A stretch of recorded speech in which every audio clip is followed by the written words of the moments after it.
This is Sparta!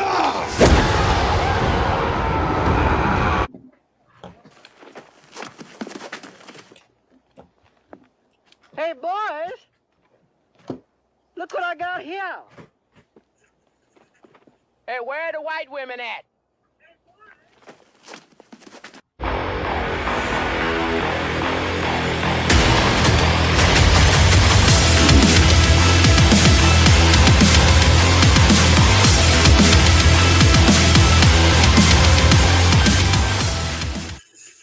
All right, what is up? Let me mute something real fast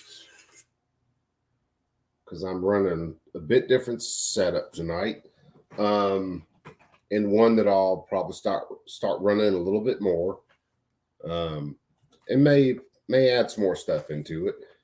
Let's see. Too many choices, my brother. What is up? Let's see who we got there. We got Shauna. What is happening, my sister? P38, my brother. I mean, brother. Kingpin, what is happening, homeboy? Krabby Turtle, my brother. We got Ryder out there. What is happening, my brother? What's going on?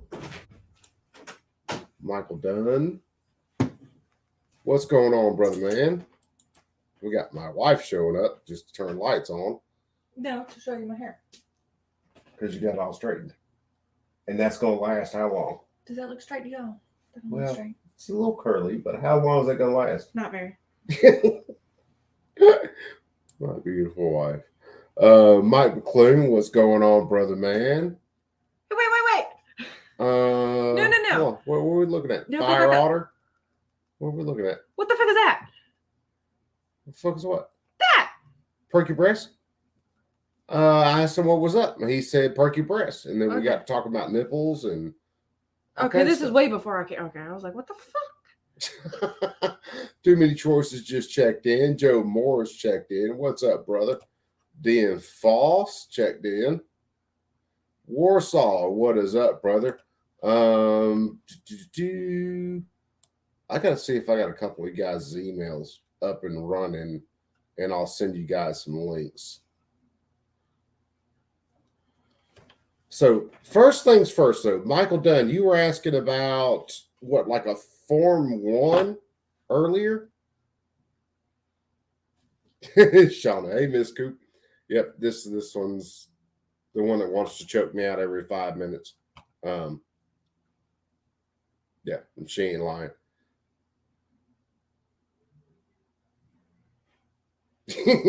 Yeah, she is the hot chick for definitely sure. Yeah, thank you for that. At least he's not creepy, dude. But if I die by a snake bite, one of two things happened. Either I actually did it, or she killed me and then blamed it on the snake. So, let me see if I can add something in. Where do I have it? Because I had the ATF website pulled up.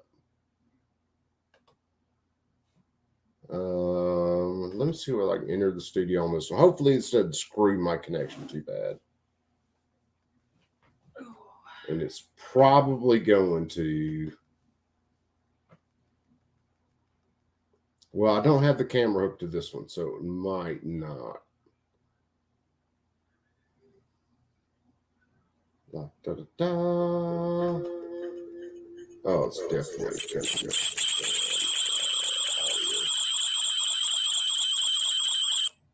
All right, hold on. I think I got rid of that. Hopefully it's not echoing for you guys. That sure did echo. It sounded like the alien from Independence Day. Oh, yeah. That was horrible, especially in headphones. Let me see. Huh? Stay. Oh, it probably won't. Oh, I know it's not, because this side was just as curly as this side, and it's already straight. It looked nice while lasting. Hold on. Where can I go? All right.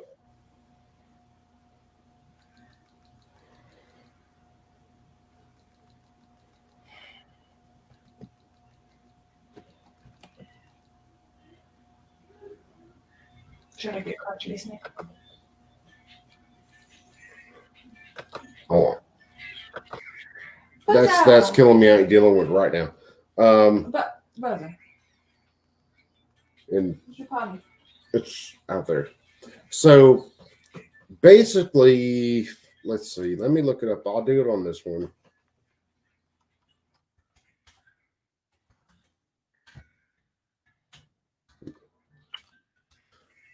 Do that.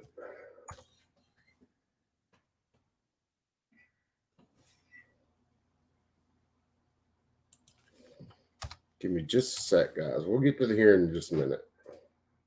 No, don't give him a second.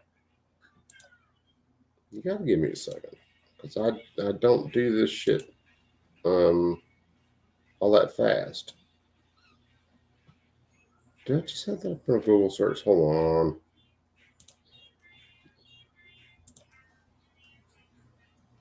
ATF forms.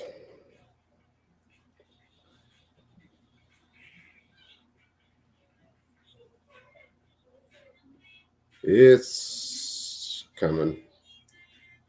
Department of Justice, naturalization. Hold on. No, that did not come up where it should have. Can't do nothing right. Well, the government can't get their right is the issue. I'm breaking my thumb. What'd you do that for? You do on purpose. All right, let's see. I got it now. All right, so Mike, if you want to do a Form 1 on something, basically all you have to do is Google ATF and Form 1. All right, it'll put you at this site. And then this is where you'll go through and have to send in your fingerprints and go through all the steps it takes to complete your Form 1. So this is where you basically this is where you go. If you just Google ATF Form 1, Form 4, all that, this is where you're going to go. And it's going to send you in this huge goat rope, all the steps you have to go through to do something that shouldn't take you any time at all, but it's going to take you a few months to a year, more than likely, the way things are running these days. Come out in PLE. What's up, brother? Z sneaked in. What's happening, man? Huh? Okay, to make an NFA fire. Yes, you need to do it for each gun, Mike. Everything that you do that's NFA, as far as guns, like you want to do a short-barreled rifle, something like that, you have to send them. Oh, damn, my other computer died. I never plugged it in. Ooh. Oh, hold on.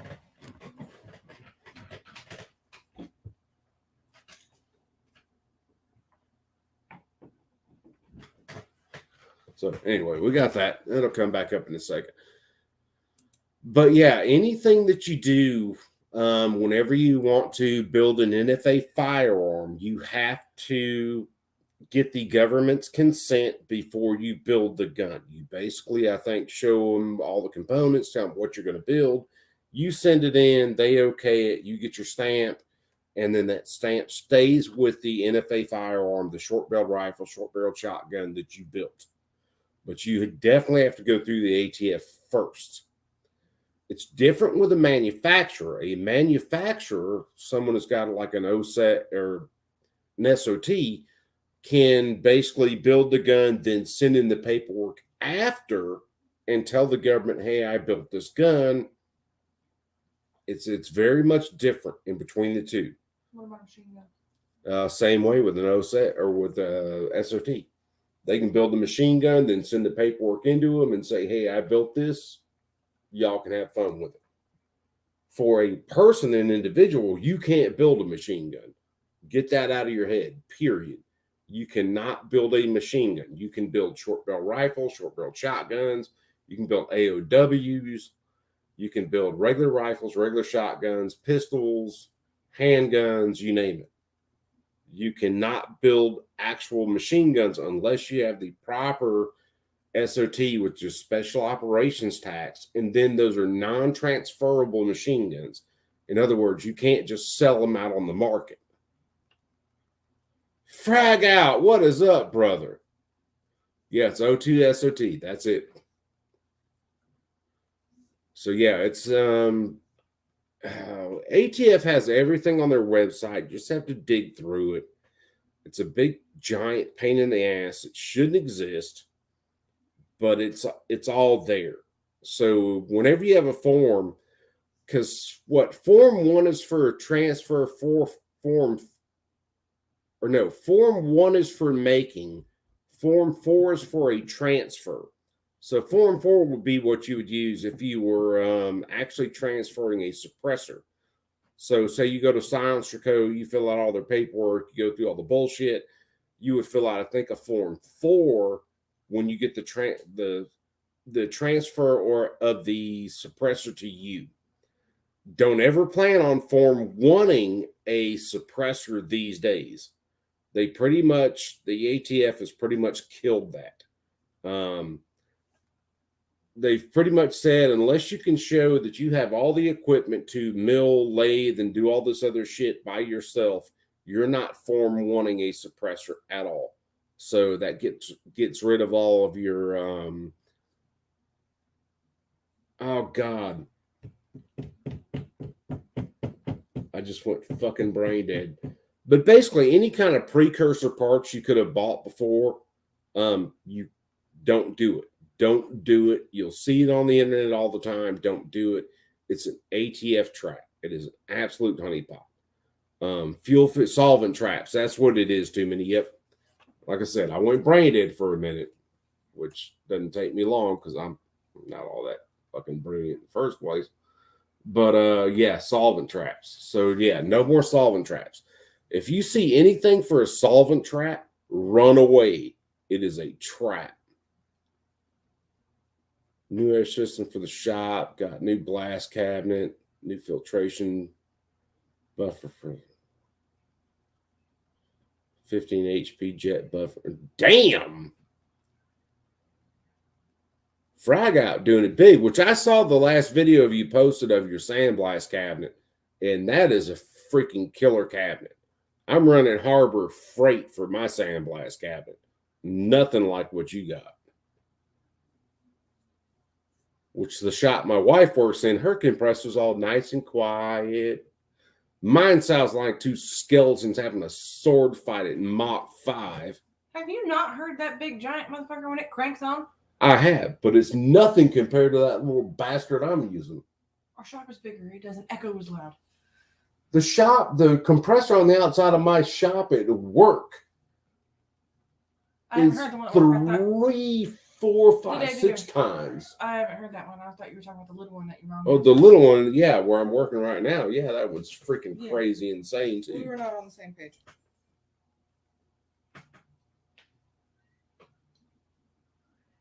Nah, dude, for what you're doing, frag out, no. You've got to have a way higher end stuff. For what I'm doing, that Harbor Freight cabinet, which leaks like a sieve and is a giant pain in the ass, it works for what I'm doing. If I was doing more stuff like what you're doing, then yeah, I would definitely move up to a way bigger cabinet, a better gun. What do you point to? On the back of your, well, it was on the top of your computer, now it's on the back of your computer. Carpenter ant. I got like die, motherfucker, die. Fucking carpenter ants trying to invade the house. What are you saying, Joe Morris? 10, 5, 8. 300, maybe the right. Same rig.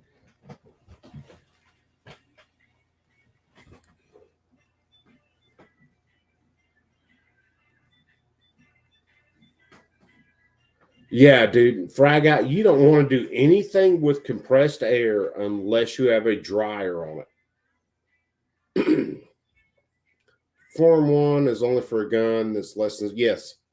Anytime you plan on building something less than 16 inches for a rifle, it's a Form 1. So shotgun's 18. Under 18 inches for a shotgun is a Form 1.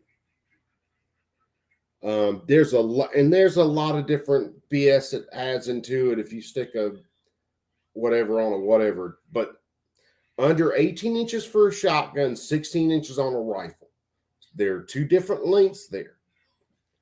And the reason those are different lengths is after the 34 NFA, the government released a lot of rifles. They were all 16-inch barrels. It was 30 carbines. And then they had to go change their own rules because they released a bunch of illegal stuff. Thank you, government. Snoring Rich, what's up, brother? Surprised you're not flying the snoring coop, but I got you. 502 block.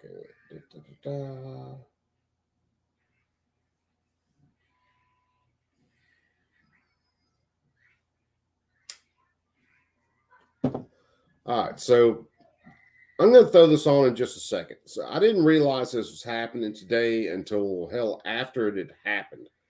But Matt Gaetz and Marjorie Greene held a hearing about the ATF and their overreach in Florida today.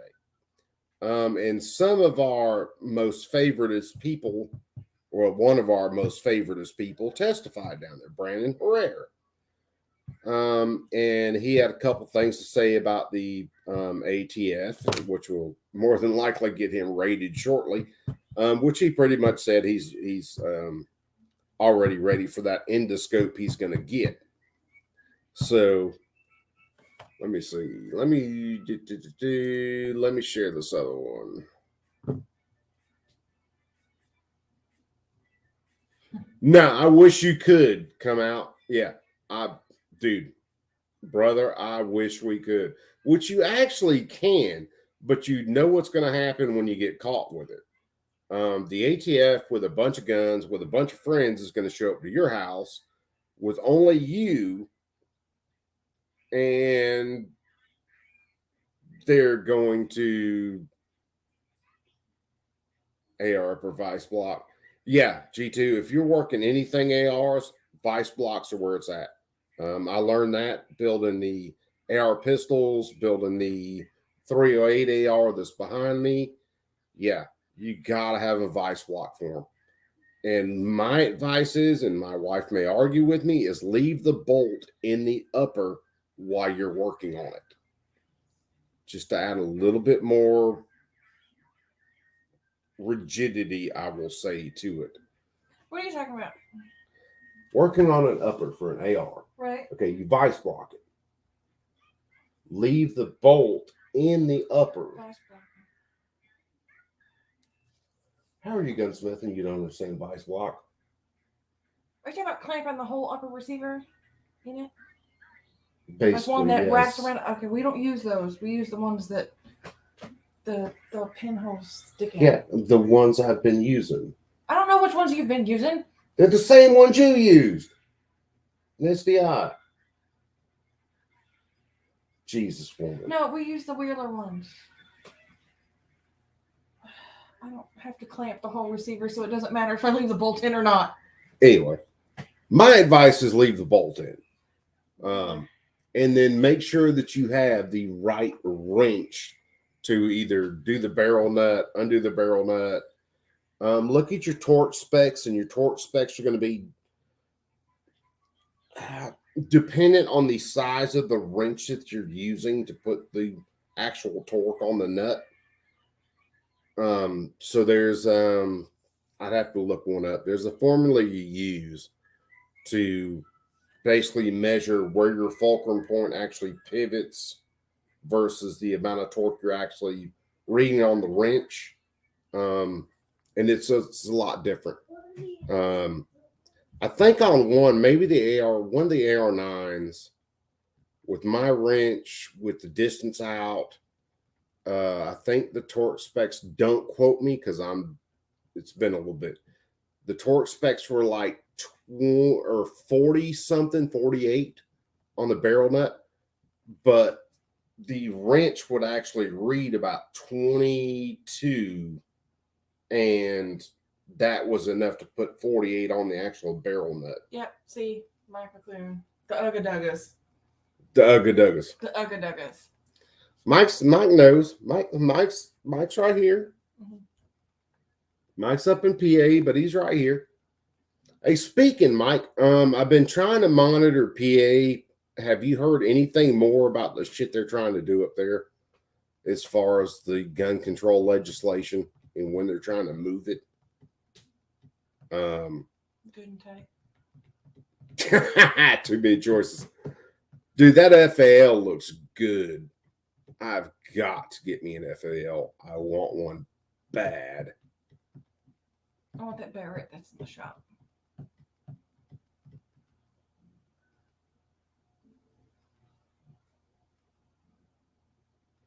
That's fine. That's Diamond Inspector.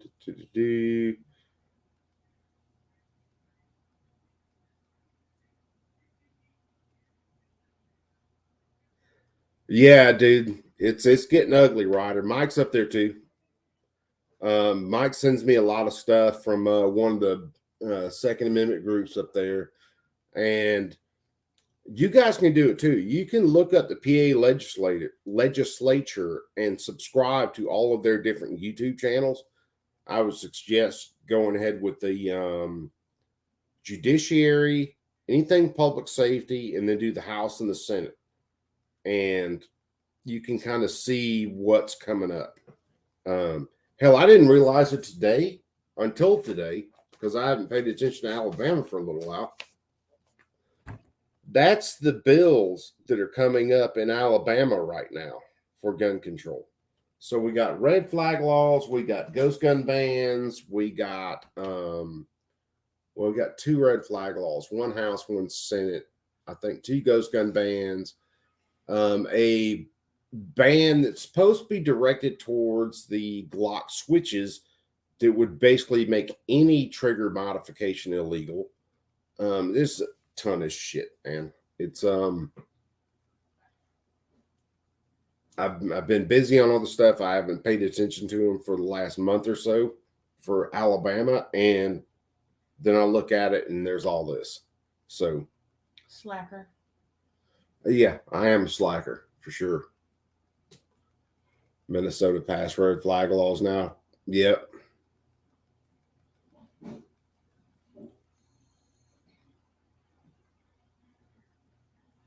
Oh yeah, dude. I mean, when you get into a true battle rifle, yeah, it's not a AR. It's gonna be a meaty joker and it's gonna be heavy.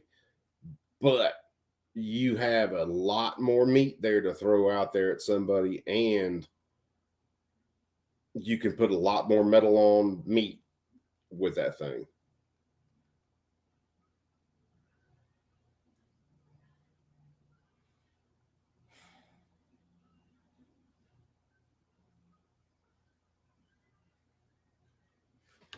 There's G2. What's up, brother? Not much at all. What's going on? Hey, same old same, man. So I just sent you an email that has a couple pics in there. Okay. You should show them on screen. Let's see if this. Let me get it pulled up.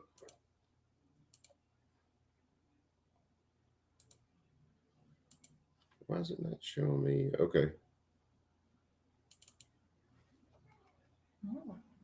Oh, you're running old school, carry handle and all. Yeah, it's got the A2 carry handle, Holt upper. But I'm actually in the process of swapping it out. Oh See, man. that's got the 40 Smith & Wesson barrel in it. Oh, and you got a 40 barrel in it. Yeah. And if you look at the other picture I sent you along with that,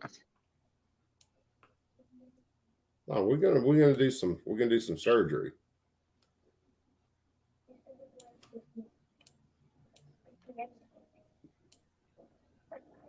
So yeah, man, that's a nice upper, man. Yep. I'm doing away with that one. You doing away with the upper? Yeah. That's the upper I'm going with. Let's see. Okay, so that should have shared it. Yep, it did. Okay. What are you doing with that A2 upper? I don't know. I haven't decided yet. Let me know if you think about selling it, if you got a price in mind. I don't have a price in mind, but it has come across my mind of maybe selling it. If you do, man, and if you feel like it, just give me a price, and I mean not like friend price or something like that. Just give me a price that you want, and if I can make it, I'll try to make it. But yeah, so that's a Gorilla Machining PCC upper, Yeah, and then 10-inch handguard from Gorilla Machining, hell yeah, and it comes with the QD mounts already on there, so yep. they're and everything.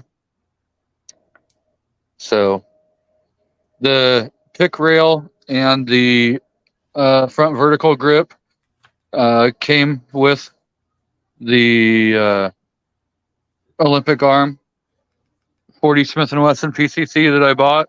Yeah. And yeah, I just don't really like that carry handle. Especially if you're like thinking about putting an optic on there. Oh yeah, man. The only reason I want an old school carry handle gun is I'm toying with the idea of doing an old school kind of M16 for my dad, because that's what he carried. I Back have in Vietnam. I have everything that could make that happen except the A2 front sight. Well, it doesn't have a barrel on it, so no. Yeah, the barrel and A2 front sight. I mean, that's I can work that. I've got the 223 Wild barrel, and it's already. Let me. Yeah, that looks good, man.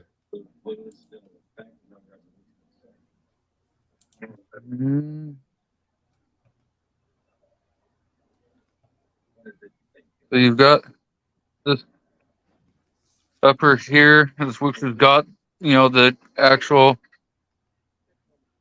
Yeah, the actual hand guards. That's more like a Car 15 though hand guard. And then you've got that's a different sight, but then you're running the 223 Wild. Yeah. Barrel. No, just let me know something about the upper if you do decide to get rid of it. Some feet pics back I mean, I may or may not be able to grab it, but if you would, let me know.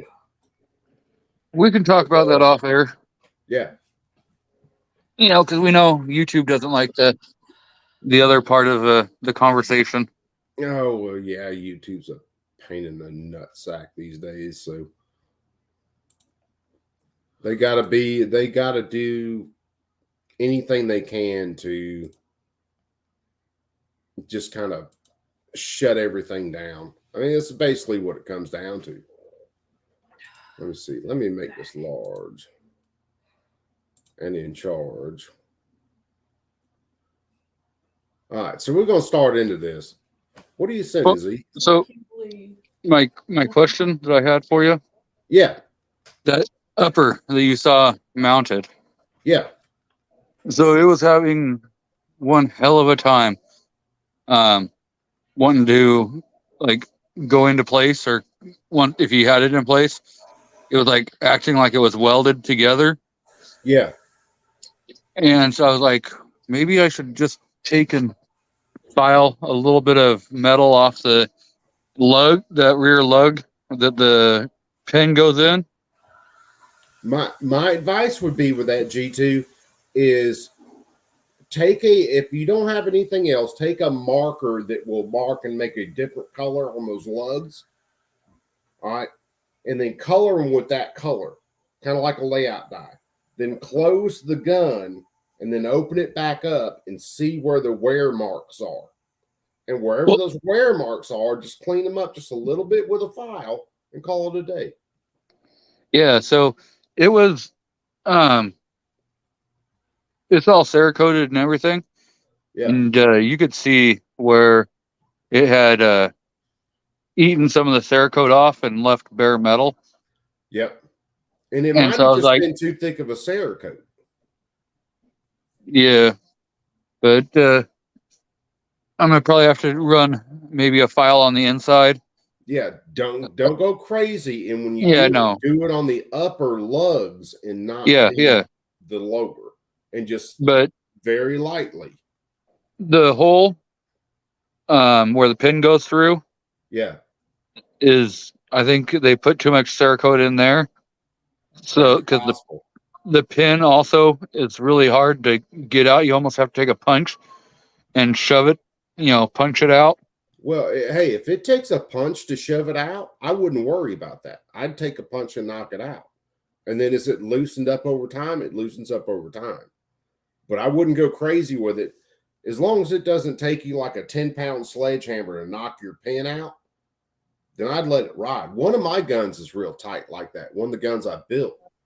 Yeah. But it shoots lights out. So if I got to take a little hammer and kind of knock the pin out versus being able to push it, I'm not worried about it. Yeah, I wasn't going to worry about any of that until after I swapped the barrel over to the new upper and get it all torqued out and get it to the range and test it and see with just maybe recoil alone if it won't actually kind of loosen up a little bit. Some of it will with time. If they did like a really heavy Cerakote on it, because I did it on one of mine not too long back when I was doing one of the camo patterns. Hit my lugs a little too heavy, so it was real tight. But after a little bit, just opening and closing. I mean, let it wear in. I mean, as long as you don't see any kind of weird stuff with where the upper mates with the lower, and as long as it's shooting accurate, I wouldn't worry about it. I'd let it ride. I wouldn't go in there and do anything crazy. Yeah, I'm probably just going to let it ride until after I've, put, say, 100 rounds through it and see what happens. Yeah. And then if you go to filing on stuff, use about the finest file you can have that you can find and make sure you're even on both sides and just barely take that Cerakote off and close it. And then run your pin. And then barely run that Cerakote off and close it, and then run your pin and just work it in very slow because you don't want any movement there. You want it to slide in nice and tight, but you don't want any movement. You want it to stick in there and be there. Yeah. So my thought was, if I was going to file on it, I was only going to probably run, 2 or 3 swipes of the file on each side and then, try it. But you got the right idea right there. I've kind of thought about just being like, you know what, screw it. I'm just going to let it ride and put 100 rounds through it, see what happens before I go doing anything else. Yeah, dude, put 100, 200 through it. Open and close it a ton. And just kind of let it wear in on itself. Like I said, there's one of my guns. I can't remember which one it was. It was real tight to get your actual pin in on your rear. Your pivot pin was fine, but your actual takedown pin was it was a lot tight. And you kind of had to take a punch and tap on it and knock it out. But the gun was shooting great. So it was like, no, there's no reason to screw with it at that point. If I got to take a punch and knock it a little bit, I'm going to do that. I'd rather have that than go in there and file and get something wonky.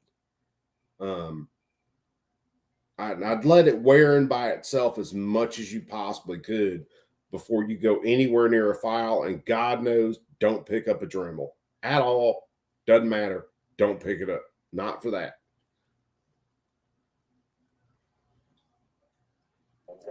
So there's a couple of questions out in the crowd, and to answer Michael Dunn, no, that is not an SBR. It doesn't have a barrel. So the picture you saw of the upper with the handguard, the flat top upper, it doesn't have the barrel in it. So the barrel is in the A2 handle, and I got to take that 40 barrel out and put it in the other upper. Yeah. But it's still an over 16-inch barrel. Yeah, it's a 16.5-inch barrel.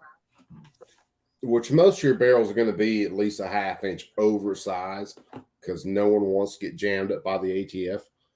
Well, see, the thing is my KSG is an 18.25-inch barrel. Yeah. So it's only a 1/4 inch over being, illegal. Yep. So it's right there, and it's 26.25 inches overall length. Yep. So as a bullpup. So yep, they're skating that line. I mean, they could have gone a little closer to it, but I think they figured a 1/4 inch was good enough. Yeah, that's tight. But usually on rifles, you'll see a half-inch. On shotguns, you'll see about a 1/4 inch.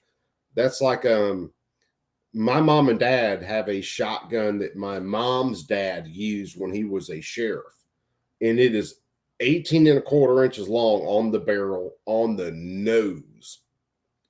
Although at the time he probably could have gone lower, but it's a Smith and Wesson. Damn, I'll learn to talk one day.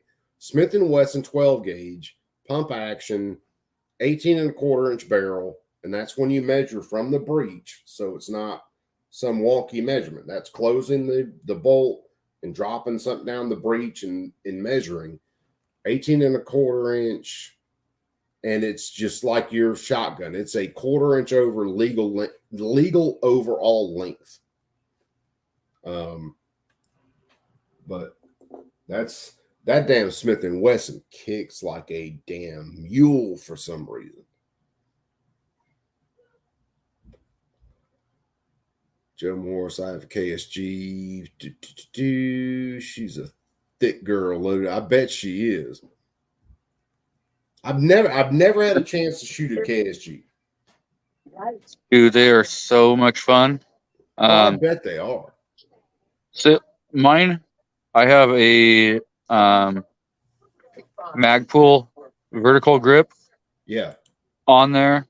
So I took the stock hand grip off so that because if you were using that trying to pump it, you'd end up short chucking it all the time. Yeah. And so I put a front vertical grip on there, and it racks like a dream. You don't have a problem with it. All right. Well, I'll tell you what, we got all that. I think everybody's got questions answered. So I'm going to start this hearing. I'm going to disappear for just a sec because I got to hit the Menace room. But this was down in Florida today. Matt Gaetz, Marjorie Taylor Greene, and talking about the ATF, along with Brandon Herrera, showed up. Field hearings on a variety of matters, and I can say that Congresswoman Greene and I have been involved in field hearings on illegal immigration, on spending, on civil rights, on China, on House rules, and these hearings allow us to be able to establish a record that we can then use in the committees upon which we serve in the Congress. Congresswoman Greene serves on the Oversight Committee, which has taken a particular interest in the subject matter that we will be discussing today. And I serve on the House Judiciary Committee, where we have oversight over the Department of Justice and the ATF as well. We can use and will use the content and clips from our discussion today during committee debates. You may have seen recently when we had Special Counsel Durham before the Judiciary Committee, I used clips that had been developed in prior hearings to be able to elicit answers. And we also make a record so that in the internal meetings and caucuses of the members of Congress, we're able to persuade people to our viewpoints. And as we gather here today, members of Congress are receiving feedback on important matters such as this because we are upon the appropriations process, where I know Congresswoman Greene and I have great interest in ensuring that the resources of our government are not directed at entities that have been weaponized against our people.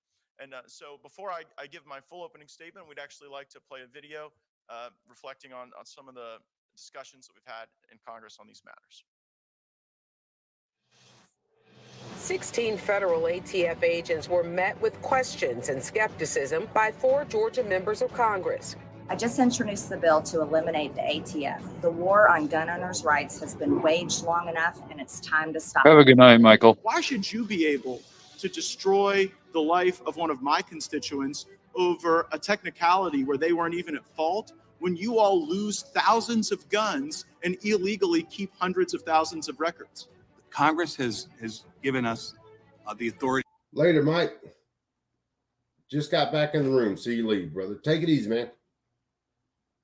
To respect. You have imposed a zero tolerance policy that is resulting in the highest rate of revocations in 16 years, and you wouldn't be able to meet your own zero tolerance policy because you lose stuff you're supposed to keep, and then you keep stuff that it's illegal to keep.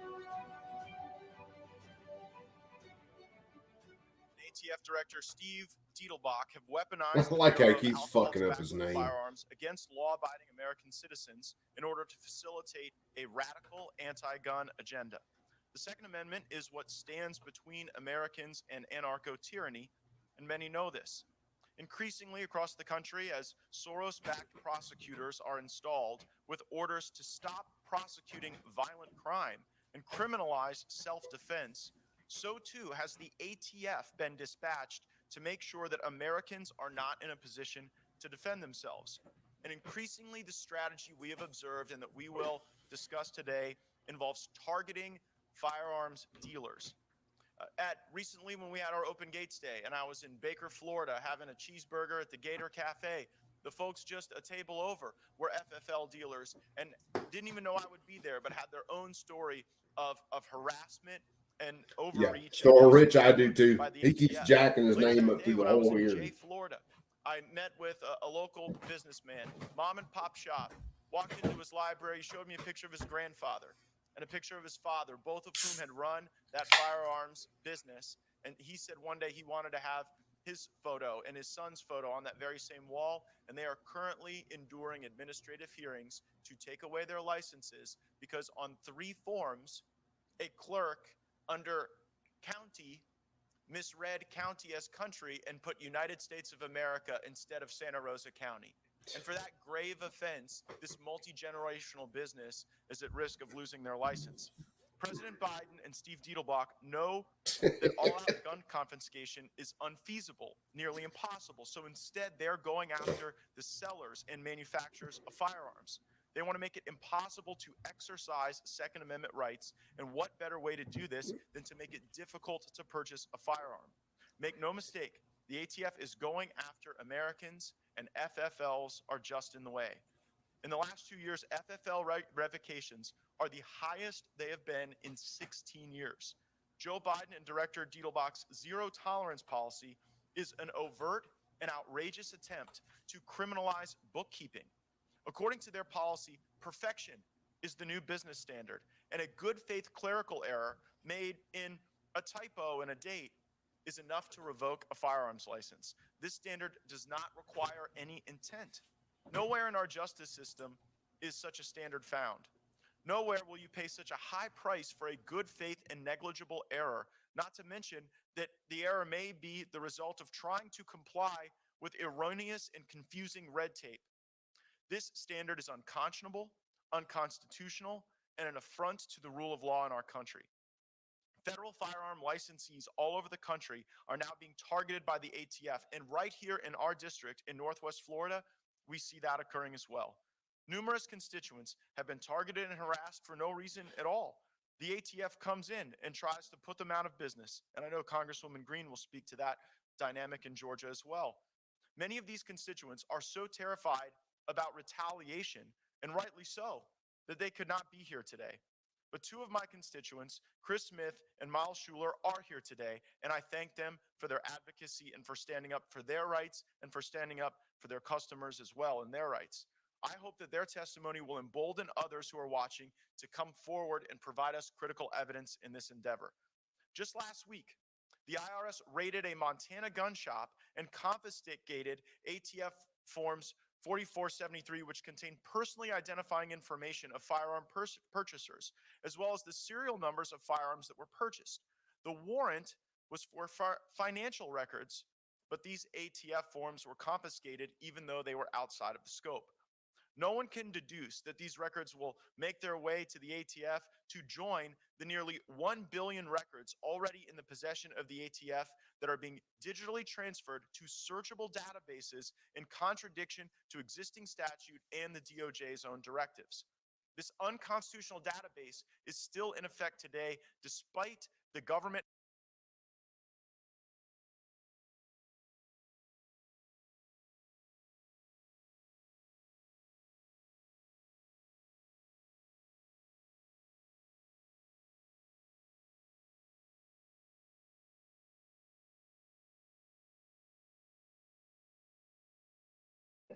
And Too Many Choices definitely needs to build a 40 AR.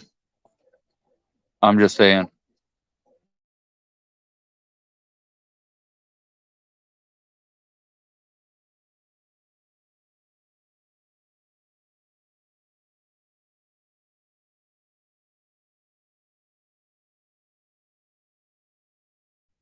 So, Coop, if you're talking to everybody, you're muted. If you're talking to the wife, then you're fine. Yeah, well, I forgot I was talking to the kids too. But yeah, I've admitted on stream before, the first handgun that I ever bought was a 40 caliber High Point, which shot lights out. There's nothing I couldn't hit with that gun. However, you had to like go to the gym every other day and like do freaking curls and stuff to be able to hold that big bastard. What's up, Tactical Skillionaire? All right, so now that I'm unmuted and kiddos are not driving me absolutely insane, let's play some more of this. JLM, what's happening, brother? We gotta catch up with a couple guys in the chat. Accountability Office reprimand to the ATF in 2016 for maintaining this database and not adhering to their own standards. The history of the ATF is fraught with misconduct. Since 2015, thousands of guns have been stolen from the ATF's National Disposal Branch. Recently, the ATF has been caught routinely misclassifying bureaucrats as law enforcement officers, improperly costing taxpayers millions of dollars in additional pay. ATF loses guns. They don't give a shit. Going to law enforcement officers. The ATF has even been known for setting up entrapment stings around the country, and here in Florida, taking advantage of mentally disabled people in order to sell guns to criminals with the hope of tracking those guns. And they often lose track. This agency is an absolute Fast and Furious, anybody? masquerading as a law enforcement bureau. Not to be outdone by past transgression, their latest bureaucratic assault on the Second Amendment is horrifying. The ATF's new rule criminalizing pistol braces is a brazen attempt to usurp congressional authority over our nation's laws, and they are abusing their rulemaking powers. I believe that this pistol brace rule will fail for the same reason the bump stock rule failed. The ATF does not have the authority to create federal law. This new rule will ban pistol braces on certain firearms, forcing users to jump through numerous hoops to comply with this decree or risk becoming a felon. Tens of millions of Americans could be affected. Disabled veterans, many of whom live in Northwest Florida, have used these braces for years to help them fire these pistols, enhance their mental health, engage in recreation and sports shooting. Now these law-abiding Americans, many of whom are patriots and heroes. For the JLM, man, I'm sorry for all that, man. Dude, if it's been that much bad news and stuff during the day, man, reach out to somebody, talk to somebody. You know, don't just sit on that stuff and suck it up by yourself. If you need to talk to anybody. What's up, Skilly? So Skilly's rocking and rolling. They're over here talking about 357 SIG ARs and stuff. Which that 357 SIG AR would be a fucking blaster. will have to destroy their newly illegal firearm or figure out how to comply with So arbitrary and confusing I have that regulations 9mm. defined in the National Firearms Act. I'm not sure if the ATF. What'd you say, G? I have that 9mm AK. Yeah. I think making that a 40 AK would be a little bit of fun. Dude, that would be fun. I want a 9mm AK. I want to. I would prefer to build my own, but if I had to end up buying one, I'd buy one. But I want that 9mm, pistol PCC AK. So I bought the Charles Daly Pack 9, Yeah. and the reason why I went with that is because it's on a true Romanian AK. Oh, okay, yeah. And so they don't modify the magwell. They just put a plastic magwell adapter in there. Yeah. So you could take that magwell adapter off and, take the barrel out and put an AK barrel in there and put it back to being an AK pistol or AK rifle. Agorizer, what's up, brother? So that's the reason why I kind of went with that, is because they didn't modify that AK upper or the AK frame. Yeah. I can still take that 9mm barrel out, put a 7.62 barrel in there, and if I want, and go right back to having an AK. Damn, dude, I'm gonna have to look into Charles Daly then. And it's not a horrible price either. ATF really knows what this entails. But I sure know that Director Diedelbach doesn't know, because he contradicted himself in testimony before the House Judiciary Committee. If a private citizen did a quarter of what the ATF does on a yearly basis, they would be thrown in prison for the rest of their life. The ATF may be beyond reform. It's a prime directive, and it's unconstitutional and diametrically opposed to Americans' rights to bear arms. So get rid of it.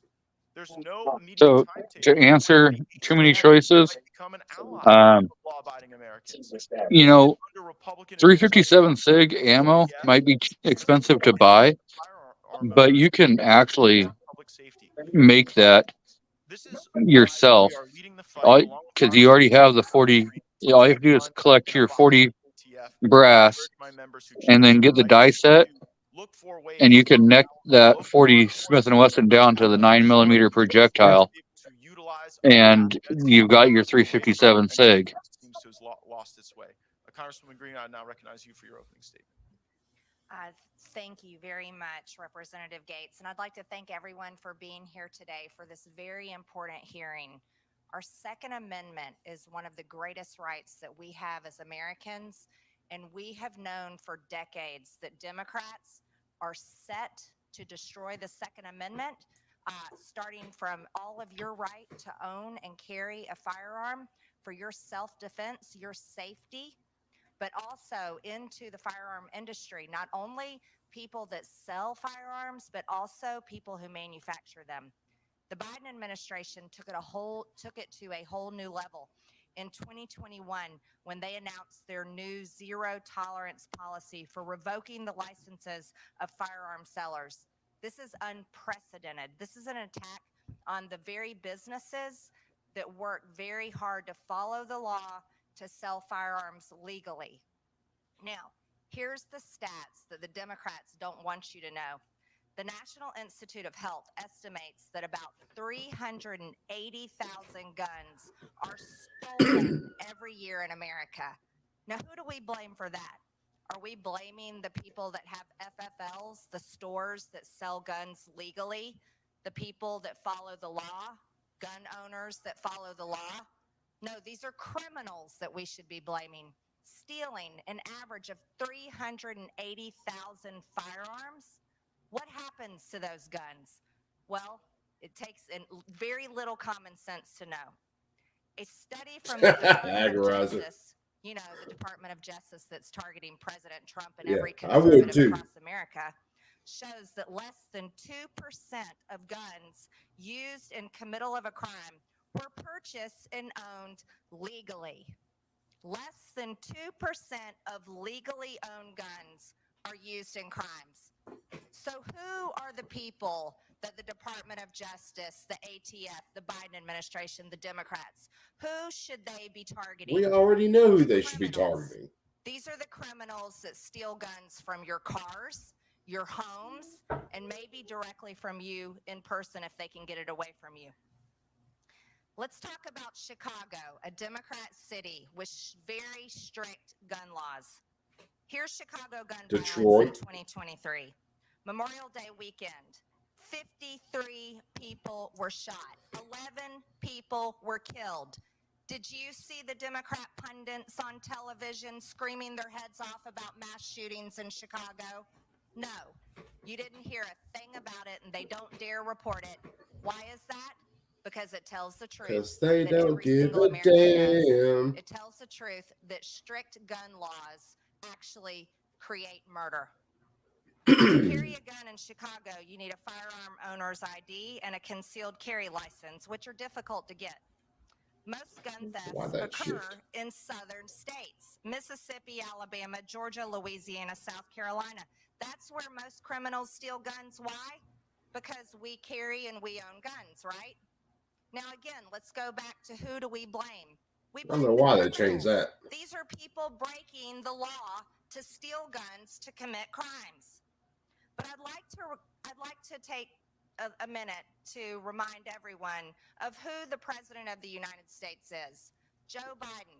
When he was a senator, he worked very hard to pass a law creating gun-free school zones across America.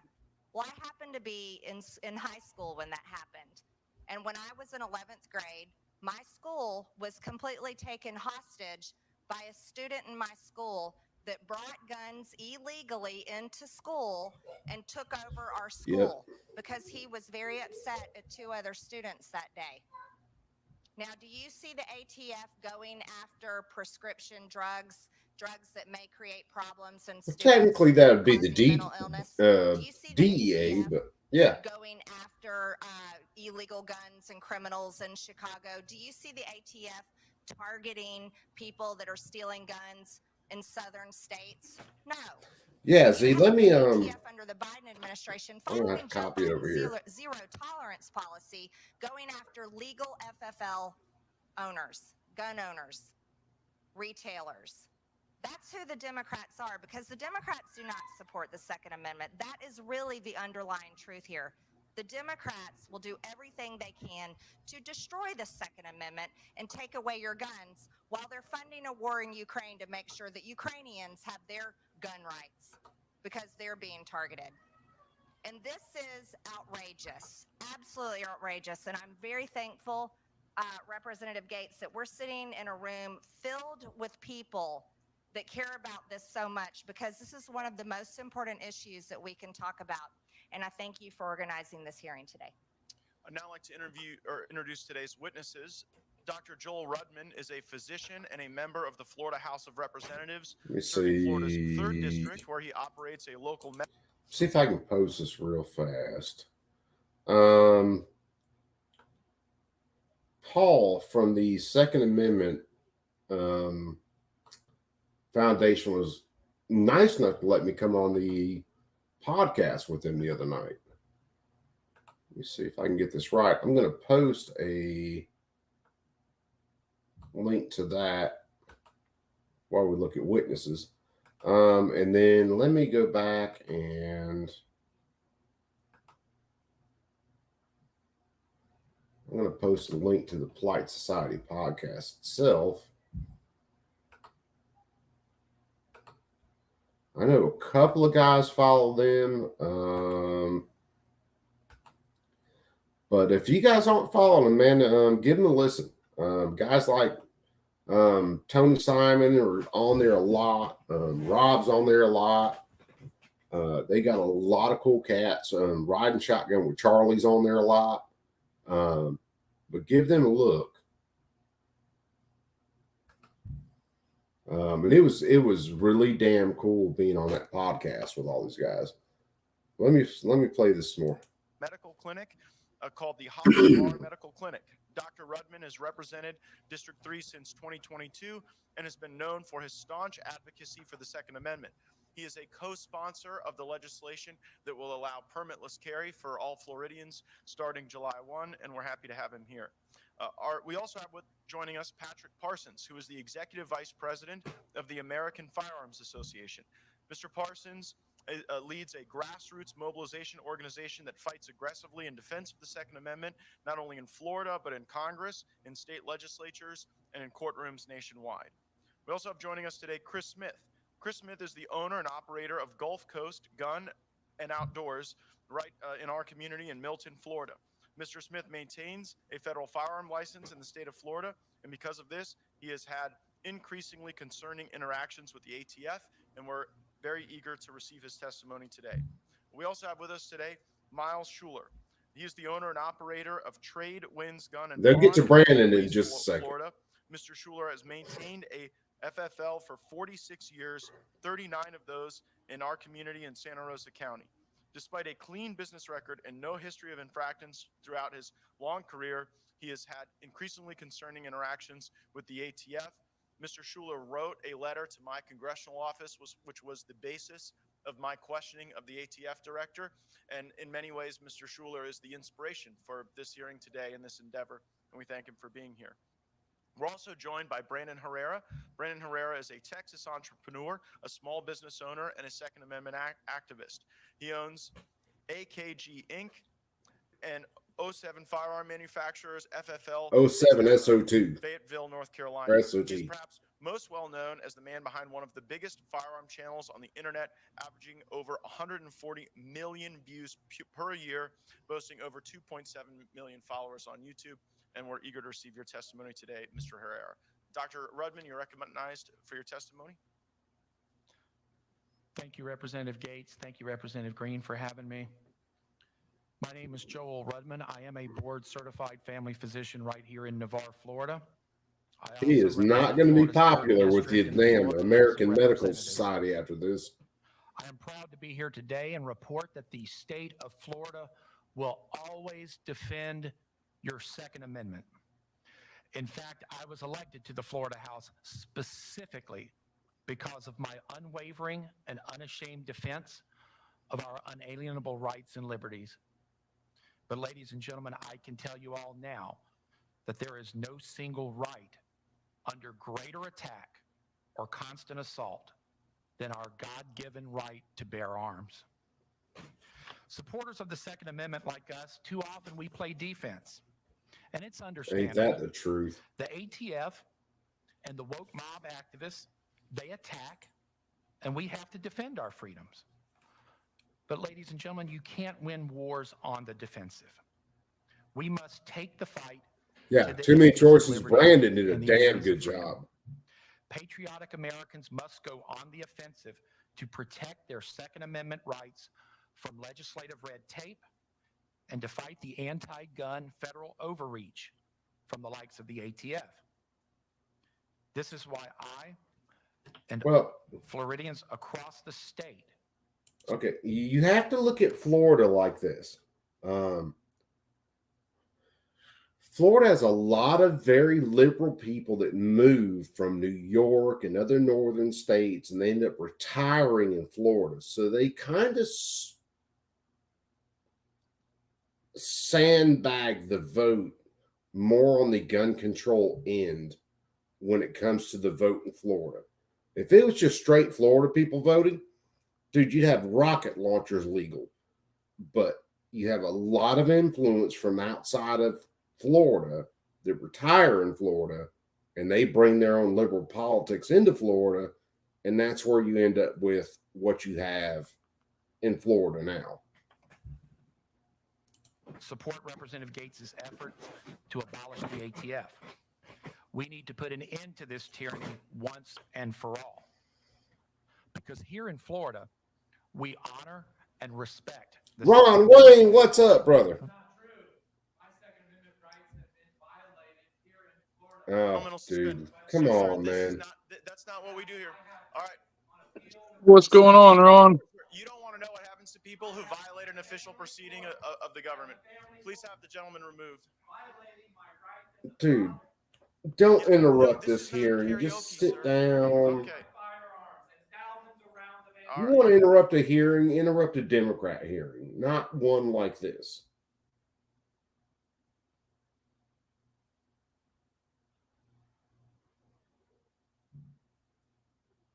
Yes, Norman Rich, you're right. That's the difference in writing a letter to your congressman and having your views reflected in policy and action and showing up with a video camera and having a far less productive encounter. The gentleman will continue. Thank you, Congressman. I'm actually happy to answer the question because in Florida, we have a proud history of standing up for the Second Amendment. And I'm about to tell you what we did this last legislative session. See, here in the state, we don't view the Second Amendment as an outlier. We don't view it as the black sheep of the Bill of Rights, like the leftists and Joe Biden see it. You see, our last legislative session in Tallahassee, we were successful in giving Florida citizens the right to have permitless concealed carry. But Almost constitutional.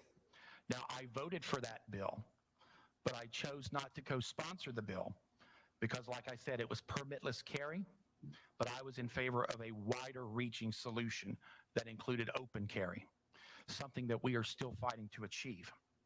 Now, for my part, to answer the gentleman, I did co-sponsor a bill that would have restored gun purchasing rights to our 18, 19, and 20-year-old adults in the state of I Florida. heard that too, Mitty. Those rights were taken away in 2018 after the Marjorie Stoneman Douglas tragedy. The way I see it, if you're old enough to serve our nation overseas, and if you're asked to make the ultimate sacrifice on behalf of our freedoms, you shouldn't be asked to sacrifice those rights when you come home. I also plan to run legislation this next legislative session to limit the time in which the Florida Department of Law Enforcement can run a background check. Currently, I have gun store owners in my district, and you'll hear from Chris Smith shortly. They have customers that are undergoing background checks that can take up to 2 years to resolve. Dude, if you can't get that shit in 3 days, they take up to 2 years. You need to shut up. Longer, but that is the maximum amount of time that FDLE will have in their computer base. So if your background check is taking longer than 2 years, they drop your case and you don't get your firearm. In 2018, you see. That is absolutely insane to me. That's why I don't like the system of background checks, whether it's NICS checks or anything else. 2 years while you wait around, you get denied, you do appeals and all this other shit to be able to own a firearm legally. During that time, even if you bought a firearm previously and you have not committed any crimes that you know of, you're still a prohibited possessor. That is insane.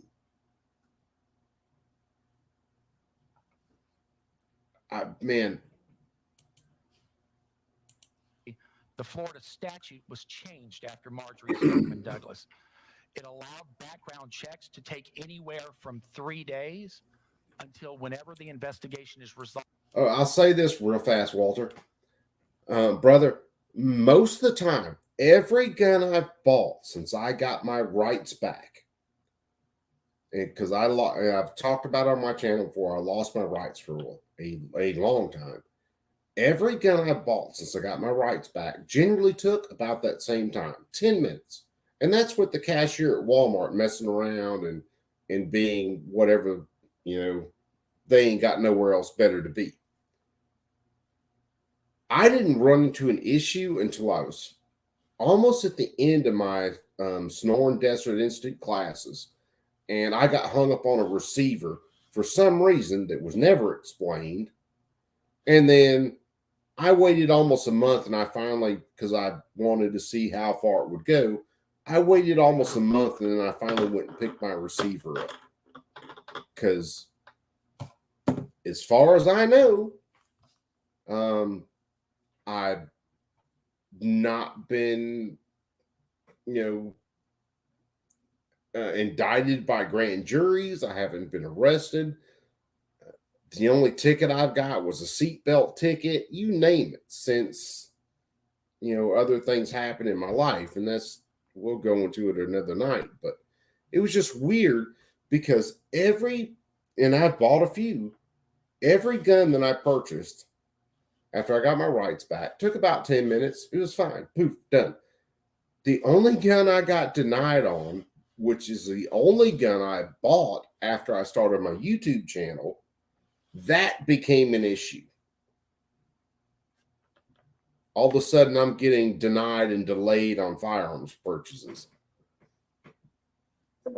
So in Oregon, which, part of the left coast, the law states that the 4473s are supposed to have either proceed, deny, or delay in 30 minutes.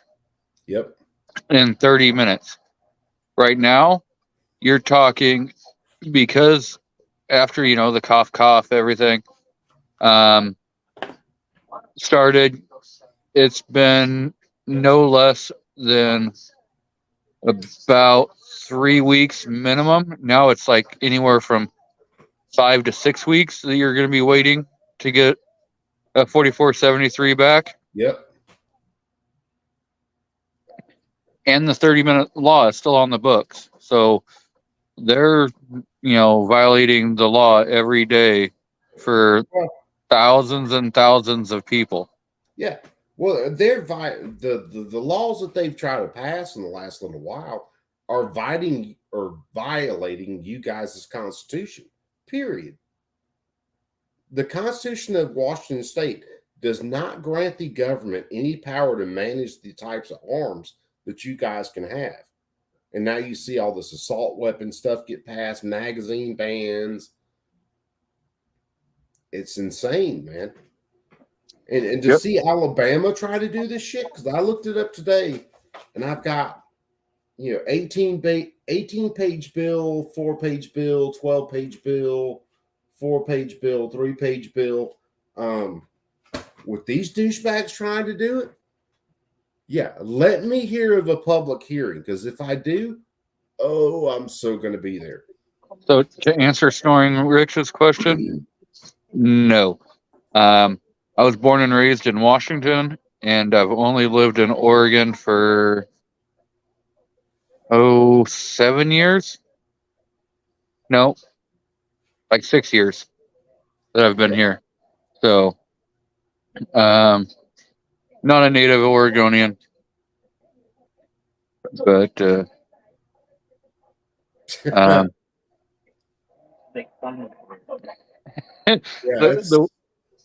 wife's like, we used to make fun of Oregon. Yeah, and now you're there. But and now I've become an Oregonian.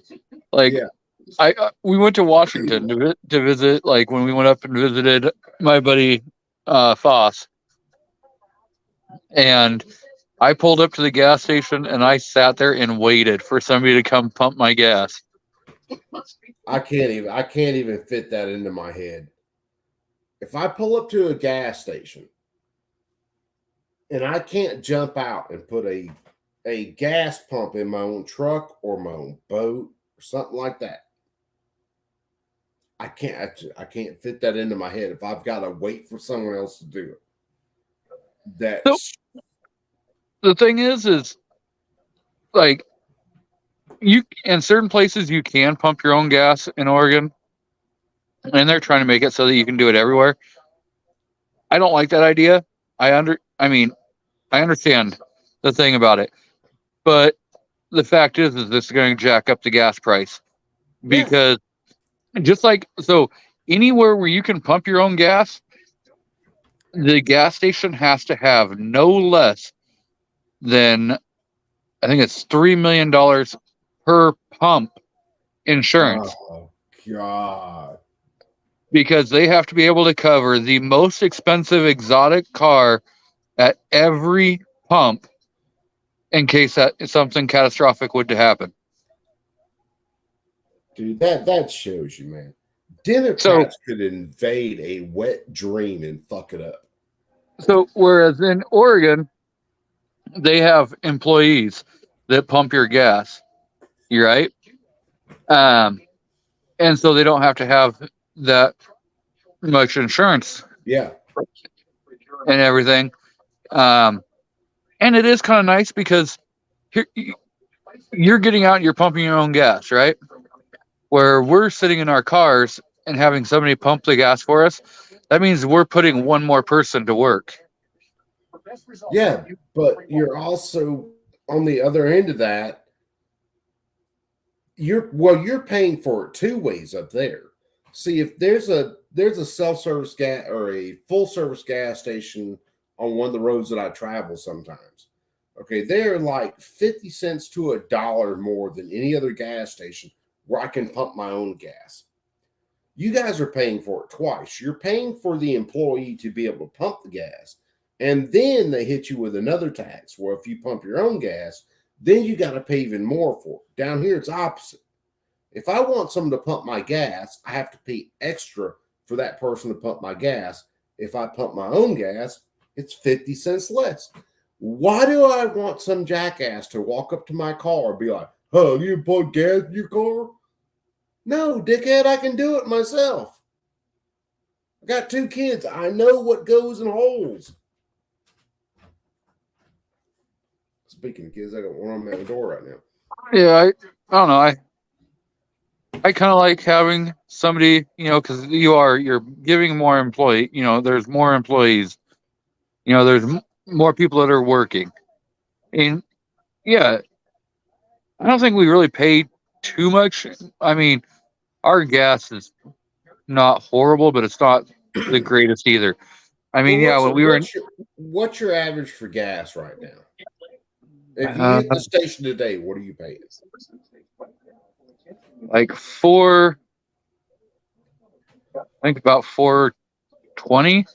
Okay, so if I hit the gas But station, I go to Costco, so yeah, and I'm in a different. If I was in Portland, I would be paying probably over $5 a gallon. yeah. See, if I hit the gas station today, right here in Alabama, I'm probably paying $3.20,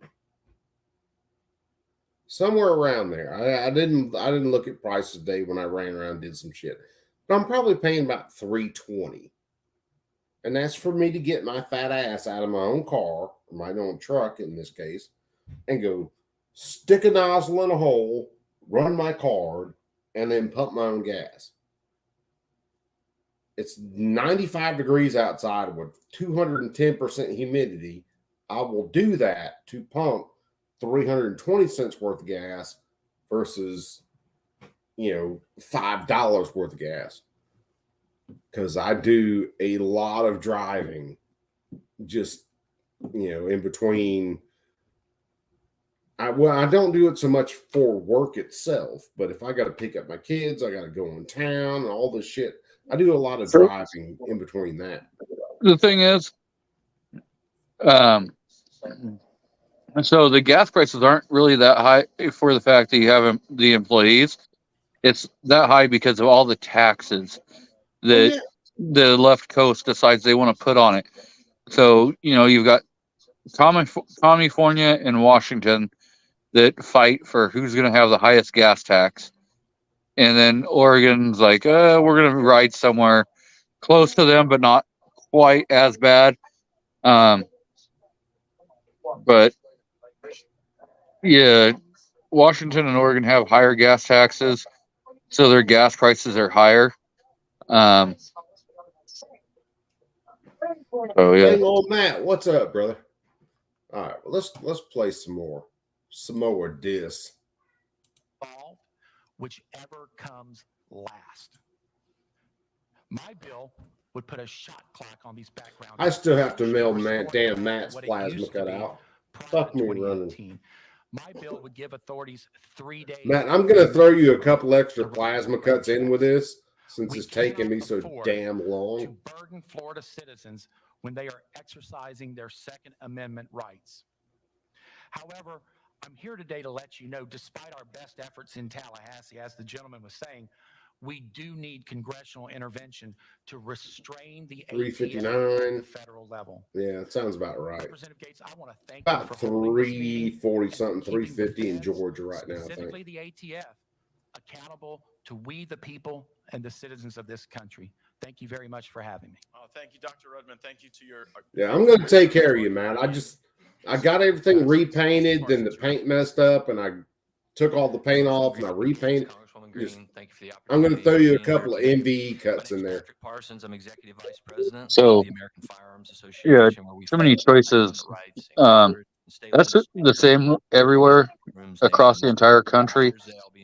I used to manage a gas station, and on your gas, you're only going to make anywhere from 2 to 3 cents per gallon on your gas. And yeah, everything else you're talking 30 to 40% markup in the convenience store on the products. So that's where you make your money. Yeah. I've looked into it. Yeah, your chips, your drinks, your snacks, lotto, all the other stuff. That's where gas stations are making their money. The ATF is led by committed anti-gunners like current director Steve Dettelbach. His job So lottery, the convenience stores really don't make any money on lottery because all that goes to the state. I mean, you're making cents. You're making. Oh yeah. Well, right. You're probably. It's the fact that like so I'm in Alabama. Right across the river from me is Georgia, right? It's the fact that people will go in there for lottery and they're going to buy a drink or a pack of cookies or they'll buy chips while they're in there getting their lottery. Yeah. That's what they make their money off of. When I managed a gas station, I had a couple people that would come in, and they would get scratch tickets. Well, they would sit there in there, and they'd be like buying scratch tickets and scratching tickets and stuff. But then they'd be buying, sodas or, the junk food, the barbecue burritos, whatever we had cooked up, and that's what that's where we made all of our money, was on the stupid stuff that they would buy. It never has been and it never will be. I mentioned earlier the scandal-ridden history of the ATF. Decades ago, I believe it was back in the 70s, U.S. Senate hearings and investigations concluded that... Hey, I'll run into a gas station and only buy lottery tickets. I don't care. I don't have to buy anything else.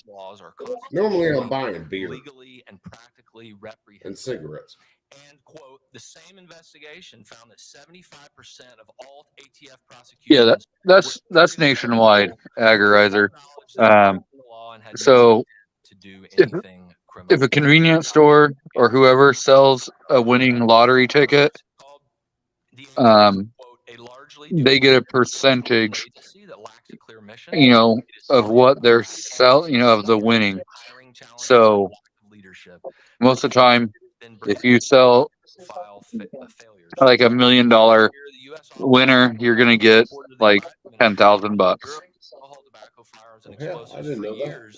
Illegally overpaid up to $20 million to agents and investigators who worked in non-law enforcement positions by misclassifying them as law enforcement posts. Regarding the recent pistol brace rule, in his Judiciary Committee testimony, Director Dettelbach said, quote, "We wrote the rule to make it easy to comply with. If somebody just at their home detaches the weapon from the brace and keeps them apart, they don't have to register anything. They can keep the brace and they can keep the business end of the gun. There's 3 But cat the written rule says to comply in this manner, the owner must permanently remove and dispose of or alter the stabilizing brace so that it can't be reattached from regulation as a firearm under the NFA. This inconsistency from Mr. Dettelbach, in my opinion, is a scandal.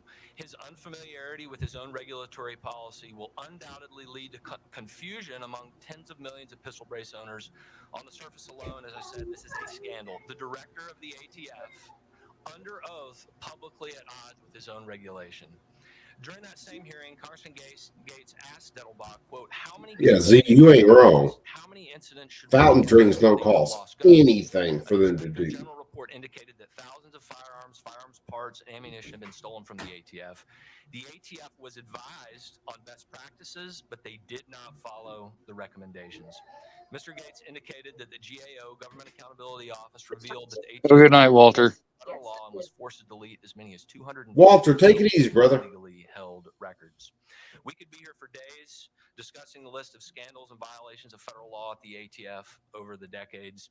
And I haven't even mentioned Ruby Ridge, Waco, Operation Fast and Furious, the targeting of FFLs, gun shows, innocent gun owners, and in a Wisconsin case a few years back, using mentally disabled informants to entrap people. The ATF This dude is on it. led by committed anti-gunners who want to eliminate the Second Amendment. It should be defunded, shut down. We need to abolish the ATF. Thank you again to Congressman Gates, Congresswoman Green, their staff for organizing this hearing, and thank you to the other members of Congress, including Congresswoman Green, for being here today and involving themselves in this important debate.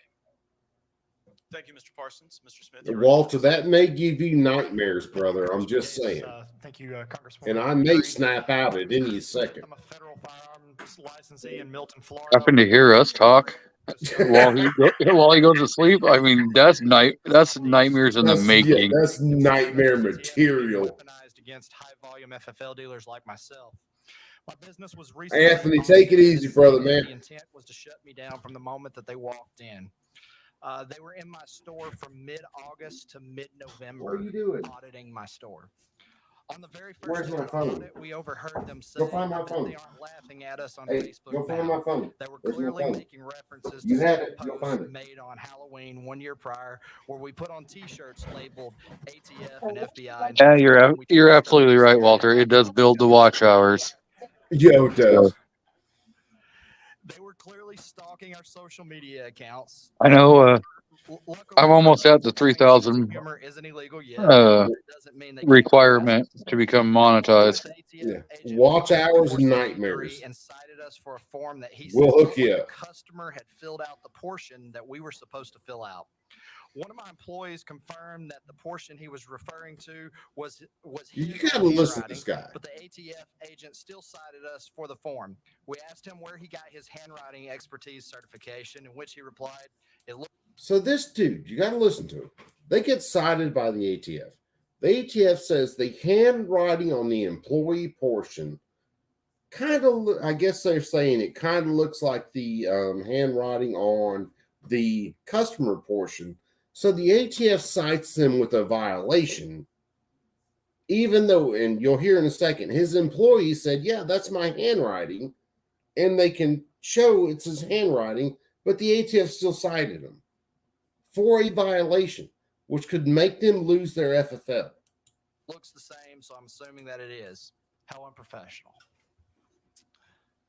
We also had some forms that showed a firearm was released after 5 p.m. on the third day of Florida's mandatory hold period, which we were told by the Florida Department of Law Enforcement was okay. The ATF agent told us that it had to be 3 full business days in between purchase and pickup. We called FDLE to interpret the rule, and they refused to interpret the rule. They told us the interpretation was up to the dealer, but our inspecting IOI told us we had to go by his interpretation and cited us for those as well. At one point, we were asked Where's to my forward the phone? ATF agent Okay, you got my emails phone? from multiple handgun transactions we did, which we then forwarded to him Well, 3 separate hold on. times. We have to He plug it into the claimed he computer. never received them and got angry with us, saying we were screwing with him. Turns out he didn't know how to check his emails properly on his government laptop, and another IOI with him had to show him how to do it. Go figure. So, I think JLM's asking if you can turn the volume up on the video. The volume's all the way up on the video. What I can do is turn myself down, I think. I don't have a soundboard, so I can't manipulate it all that much. But what I'll do is mute myself. I used the money I was going to leave to Douglas and Christina once. I don't have a soundboard, so I can't play with it all that much. So I'll mute myself and see where that'll kind of bump it up. Do me a favor, G23. Go ahead and mute yourself, and then let's see. of screwing with him. It took him and the other IOI a week to audit our firearms inventory. They started doing it properly, checking every serial number on every gun the way we are made by them to check every one that comes in. After 2 days, they decided to use our POS system and just scan the boxes. This was not only an improper way to audit inventory, but also messed up their count because they had to convert ones they had already accounted for, and that conversion did not go well. After their audit was complete, they showed over 300 firearms missing from our inventory and gave us 2 weeks to show them the firearms or be cited for them. Most of those firearms were still here. They made us physically pull each one and show it to them. He didn't mark some off the list after we physically brought them to him, making us do it again. The agents themselves do not know most of the rules and regulations, constantly screwing up audits, yet the ATF tries to revoke our licenses and our livelihood for tiny little mistakes made by a customer or a part-time employee. After his audit was completed, he made us go back and change manufacturer in our bound book of firearms. He said we had the wrong manufacturer listed, but had no way to confirm this because the firearm had been transferred to the customer. Manufacturers of foreign-made firearms change all the time. So not only could there be no way he knew the manufacturer without the firearm in hand, but I know that he was personally wrong on half the ones he made us change because I put them on the bound book myself. I feel like this is a setup to cite us on things in the future. We hired very expensive lawyers to make sure we did not lose our license, and we were put through a huge waste of time on mistakes made by their agents. I know of 3 other FFL dealers in our area alone that are getting revoked or have been revoked for similar mistakes. FFL dealers in business for 20 plus years that are being targeted. We need to fight this unconstitutional agency, and this is why I fully support Representative Gates' bill to abolish the ATF. The federal government can lose hundreds of millions of dollars by making clerical errors with no repercussions. But if myself or my employees make a clerical error, they will take our livelihood for it. Thank you for your time. I look forward to answering any questions you may have. Thank Mute myself. Dude hits it dead on the head right there. If the government is going to hold you to a standard of 0 errors, then that government agency needs to hold themselves to the same standard of 0 errors. But what do we see? We see things like Fast and Furious, where they walked guns across the border. We see them losing guns, you name it. But the government is all about rules for thee and not for me. In other words, we're going to hold you to a standard. We can do whatever we want. It really doesn't matter.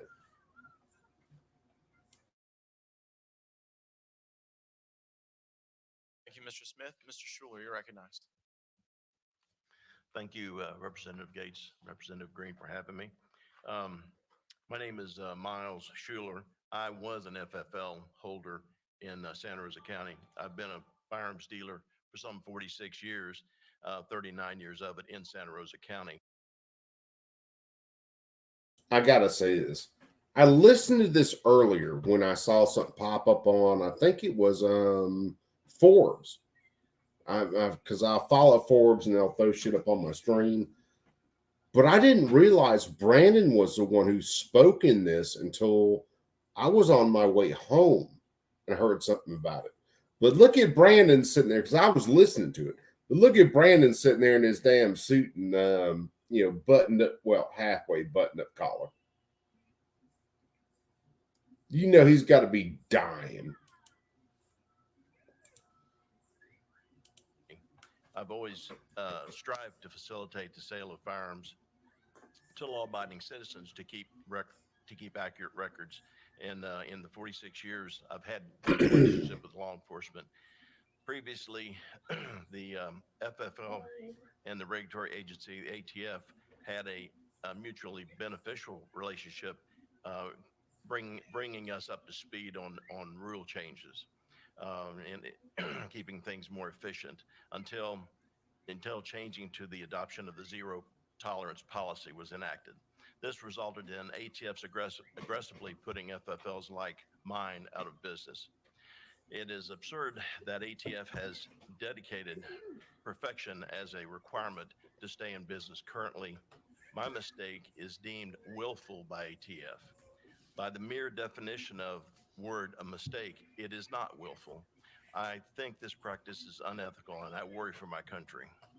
I specifically worry that a federal agency can abruptly end a 46-year career based on one error.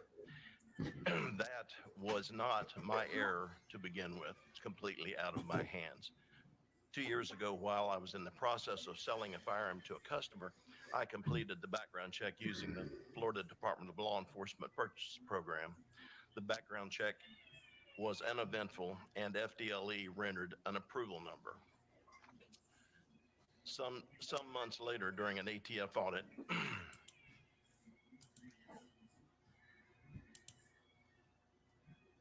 See, take it easy, brother. Be cool. Keep that thing on you. You know how it rolls, man. And we'll catch you on the next one. But definitely be cool and keep that thing on you. I was told the background check was now a non-approval. I am a hands-on business owner and do all background checks myself. This background check came back as an approval. I was never notified in any way during the months before the audit that the approval was changed to a non-approval. When I was told that the approval change, it was their opinion that I purposely and willfully used the incorrect finding from the FDLE. Even though FDLE made the error, it was on my paperwork. So it was my willful error. After completing close to 50,000 background checks correctly in my 46 years, why would I willfully ignore one background check? The answer is simple. I did not. But the ATF has revoked my license and ended my career and livelihood. The weaponizing of ATF against store owners like myself must stop. Without us, there would effectively be no Second Amendment. There would be no ability to purchase the means to defend yourself in an increasingly. All right, I'm going to unmute right here. So this dude loses his FFL, and I think he's still in the fight to get it back. 40-something years in the business. He loses his FFL because he runs a background check on somebody. The background check is either delayed, which gives him 3 days, or it's good, and he gives the gun over to the person. And then weeks later, they come back and say, wait a second, this person committed some crime. They're a prohibited purchaser. It's not on us who gave you the go-ahead. It's on you because you transferred it. The pure insanity of that is another thing I can't fit into my head. If it's your background check system, I'm using your background check system because I am required to, and your background check system says go ahead, and I go ahead, the mistake is on you, not me. So we got Taco's out in the crowd. Taco Syndicate, what's up, brother? Or sister, as I should say. I don't know how that, I can't remember how that shit started. Maybe it was Taco. I can't remember. 10. You know, my son's over here screaming, 10. He's, yeah.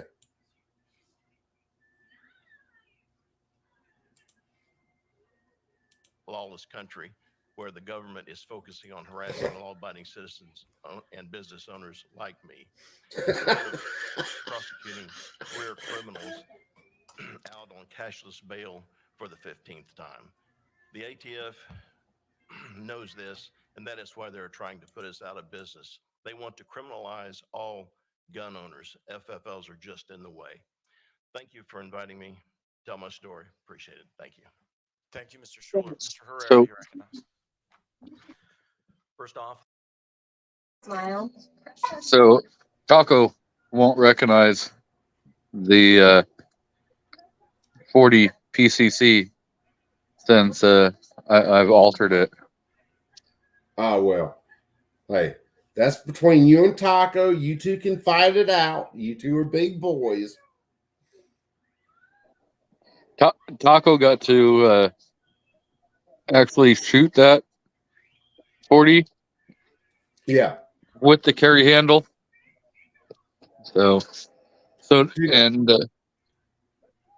yep. Dude, I'm seriously.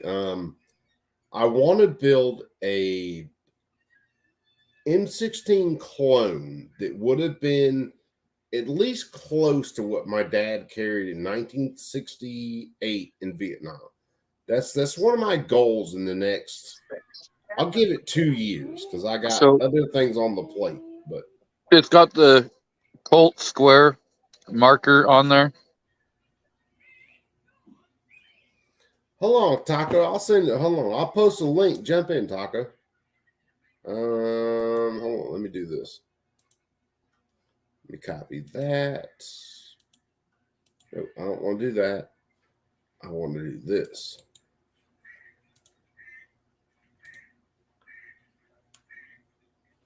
Lisa, yeah, that should hit. Taco, jump in if you want, brother. And I'll pin it up top. I don't need 60,000 people, which like I got 60,000 followers, but jump in if you want, brother.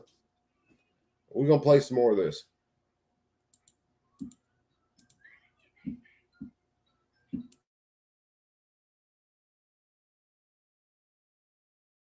I'd like to thank you, Congressman Gates and Congresswoman Green, for allowing me a platform to speak about the ATF. It is one of my favorite topics. The Bureau of Alcohol, Tobacco, and Firearms was formed about 50 years ago in 1972. It wasn't originally intended to be a law enforcement, or for that matter, a law interpretation agency of the federal government. Believe it or not, it was founded as a split off from the Treasury Department. It was formed as a sort of accounting division tasked with processing taxes paid on exactly what the name says, alcohol. All right, I'm gonna mute for a second. We got Taco in. What's up, brother?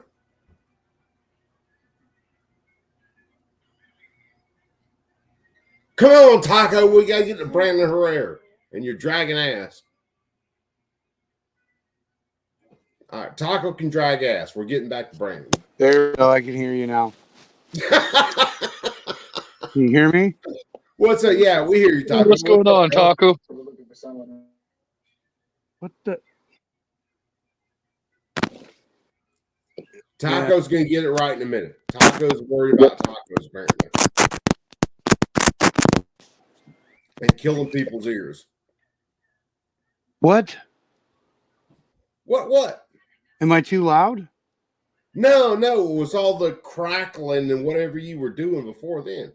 Dude, I'm having audio issues. I am sorry. Nah, you're good, brother. What's up, man? Yeah, I have to plug in like old Skull Candy regular. Oh, dude. Yeah. I'm running old school stuff too. Don't worry about it. All right. Well, at least we made it happen. How come my camera isn't working? Oh, I know why it's not working. You didn't click the other button. No, I have tape over my camera because I'm a paranoid conspiracy theorist. Yeah, I usually use sticky notes. Fair enough. I've been putting stuff over my cameras for 20 years. Yeah, clip on or stick them on the back, fold them over, sticky note. I need to start writing middle fingers on them. That way, when they get to my cam, now that's all they can see. That or, well, my son's sitting here. I can't say that, but that or that. Yeah, fair enough. Fair enough. So anyway, let's get back to some Brandon Herrera. Oh, yeah, the AK guy. Yep, man. I didn't realize it was Brandon because I was listening to this earlier, and I was doing some work and I couldn't see who was testifying, and I didn't realize it because I started listening to it on the way home again, and then I finally heard Matt Gaetz mention Brandon Herrera, and I was like, "Holy shit, dude! The AK guy was in this hearing. That makes more sense when you listen to his opening statement." Oh, okay. And that's where we are right now. Yep, that's where we are right now. No, So I'm gonna light me some popcorn, and I want to chew on. A direct attack on so before you go running with Brandon or Taco, what was your thoughts of that Pac 9? Oh, the Pac 9. That thing was dope. I mean, it ran so good. Yeah, I don't know. I mean, I never thought I would like a 9mm AK, and I converted really quickly. Oh, dude, I love my 7.62 by 39s. I wish to God 5.45 wasn't so screwy and I could build my own. I love my regular 7.62 by 39s. That's what I've built. But I want a 9. I want to build a 9. That's Well, like I was I was telling G23 when we were at the range, uh, one of my judo senseis actually had, I believe, an early version of what became the Pac 9, and yeah. that kind of cool, except for the jams, and there wasn't an issue with the Pac 9 like the earlier ones, because Yeah. he's an older guy, he had older stuff, but he Yeah. had so. Yeah. Yeah, if you don't have the prints for the Russian version of the AKV, and you're just trying to dial in everything, it takes a little bit Yeah. to get through some issues. Matter of fact, Mac from Military Arms Channel, if I'm remembering right, he did a video about one where some of the brass wasn't ejecting right, and it was actually getting trapped up with the trigger, and there was a ton of shit. But after they got that figured out, that gun was golden. So yeah, let's get to some Brandon Herrera. Yeah, let's do it. I need a beer anyway. Tobacco and firearms, particularly taxes for compliance with things like the 1968 Gun Control Act and eventually the National Firearms Act. Much like many other divisions of the federal government, it did not take long for the ATF to grow and operate well past its original purpose. Less than 20 years after it was founded, we had the Ruby Ridge standoff with armed members of the ATF and FBI in 1990, followed closely by the Waco siege in 1993, both of which resulted in high-profile Anthony, yeah, 100%. Brandon was on fire. This was a high watermark for the ATF in terms of being like a violent task force of sorts, as it was quickly determined that their actions were not only morally and legally questionable, but also a bad look for public perception. This was not the end of the expansion of the ATF's duties, however. The modern tactic that the ATF is exercising is expanding definitions of previously passed laws to include new things not covered in said laws. You see, the ATF is not a legislative body. It is not Congress, and it cannot make new laws. But in changing or expanding definition of laws already passed by Congress, they're essentially legislating.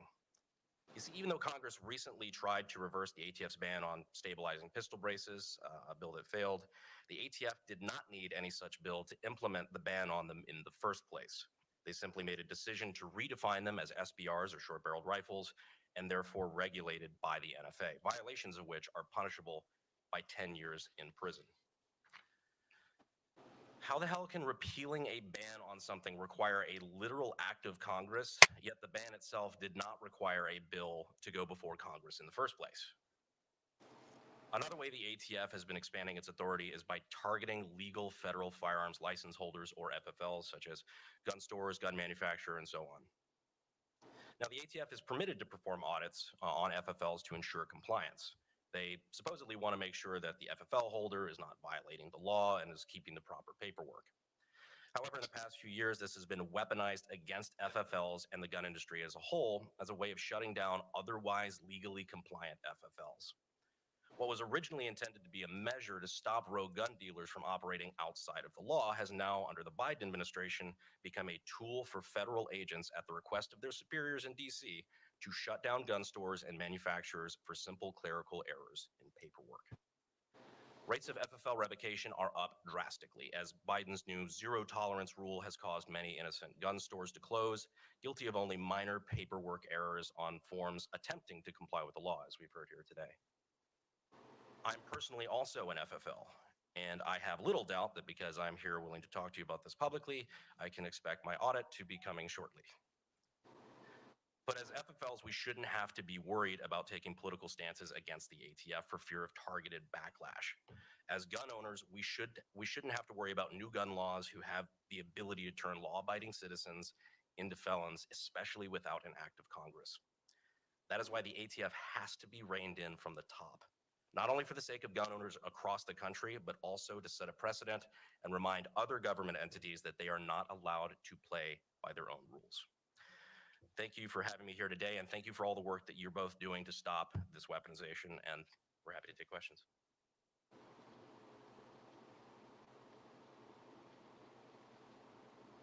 So let me hit this, and then we'll get into it more. Let me hit the right button. Okay, so the ATF is supposed to be, well, they started out as a tax enforcement agency. Since firearms in the 1934 NFA were in a tax enforcement law, the ATF was basically around, they were governing the enforcement of the 34 NFA. They rode that till the 70s, and then they became the, oh shit, we're alcohol, tobacco, and firearms, and we're this law enforcement agency. They were never meant, one, they have no constitutional grounding whatsoever, and they were never meant to be the federal agency they are now. They should not exist, period.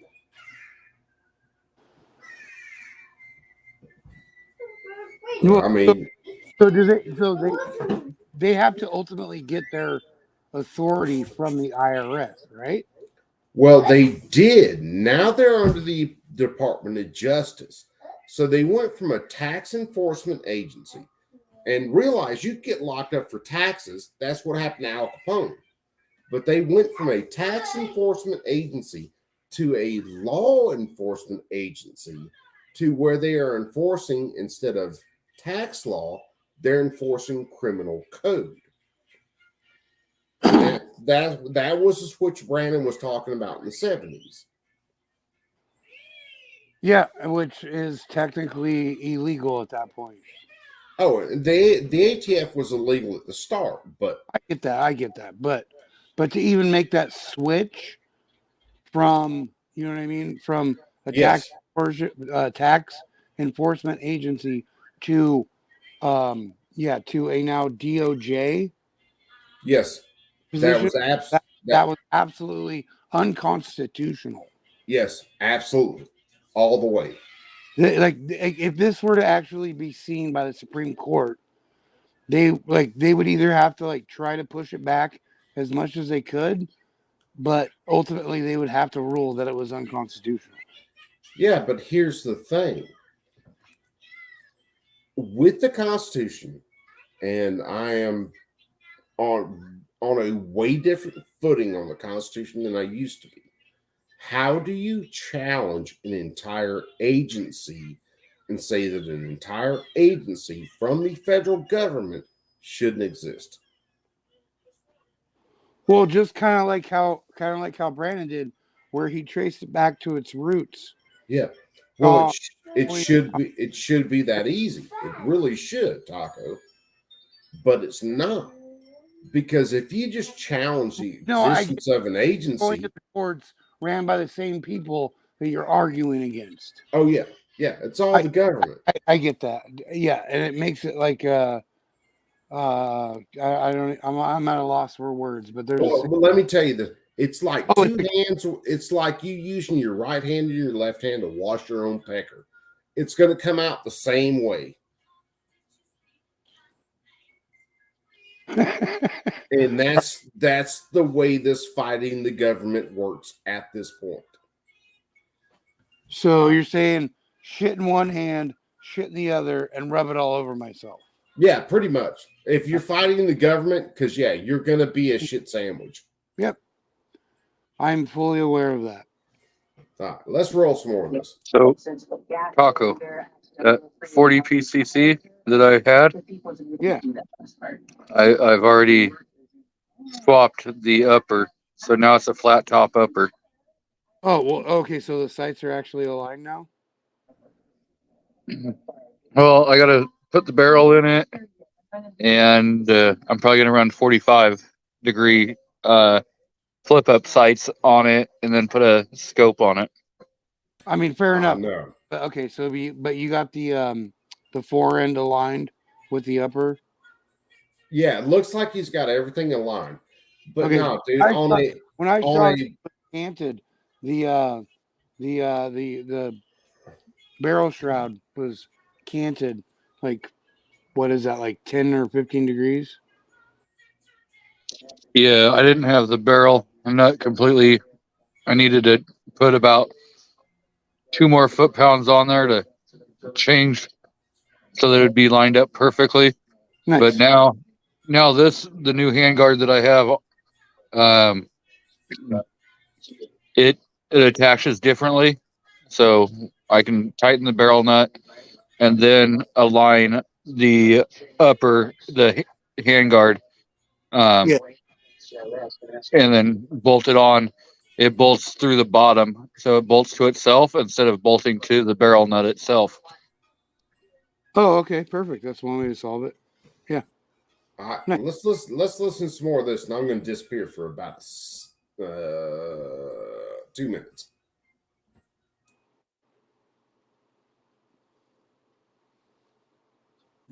We'll now proceed to questions, and I'd like to begin with you, Mr. Schuler, because I want to get this fact pattern on the record. You've been in the firearms business for 46 years, right? Yes. And during most of that time, you actually viewed the ATF as a helpful partner. Is that your testimony? Correct. And the reason is because during most of the decades in which you've been involved in this business, the ATF wanted you to be successful in complying with regulations, right? Seems so, correct. And you identified in correspondence to me that the adoption of the ATF's zero tolerance policy is what really changed them from being an entity wanting you to be lawful and in compliance to an entity that just wanted to catch you in some technical violation of the law, right? Exactly.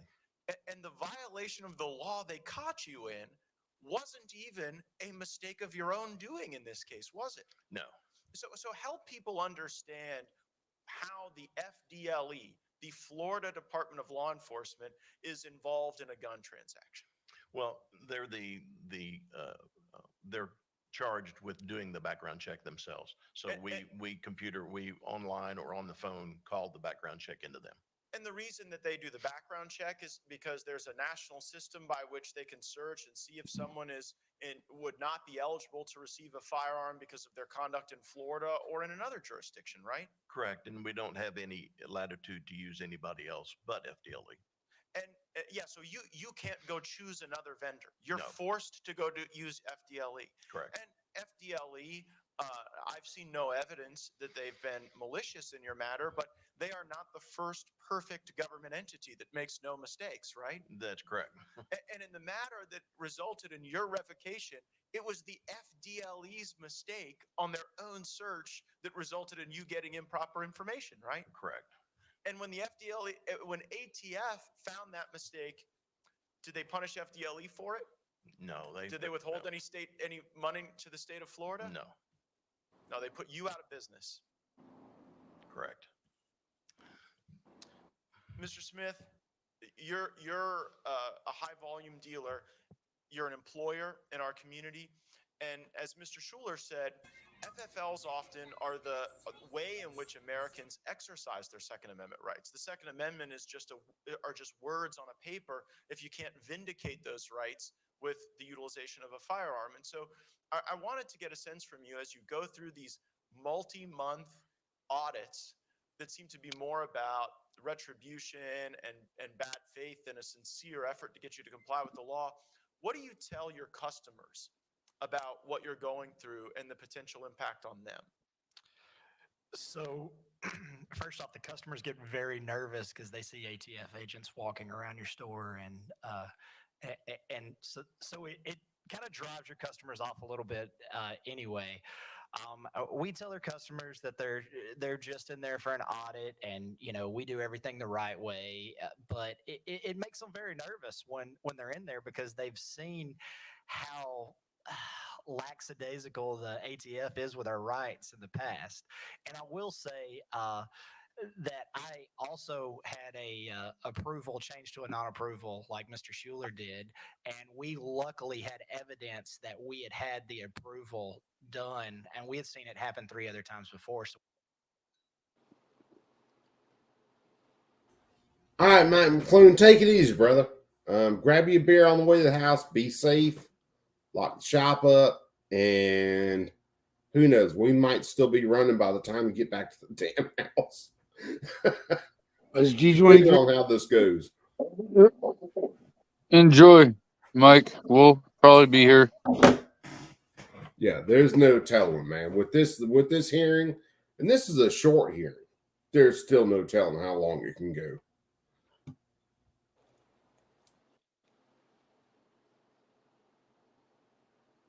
we took steps. We're actually screenshotting every single approval now when they come through, and we're storing that so we don't have to have the same issue that Mr. Schuler's had. Mr. Smith, do you realize how ridiculous it sounds that you're having to audit the government while the government is asserting that they are auditing you? Yes, sir.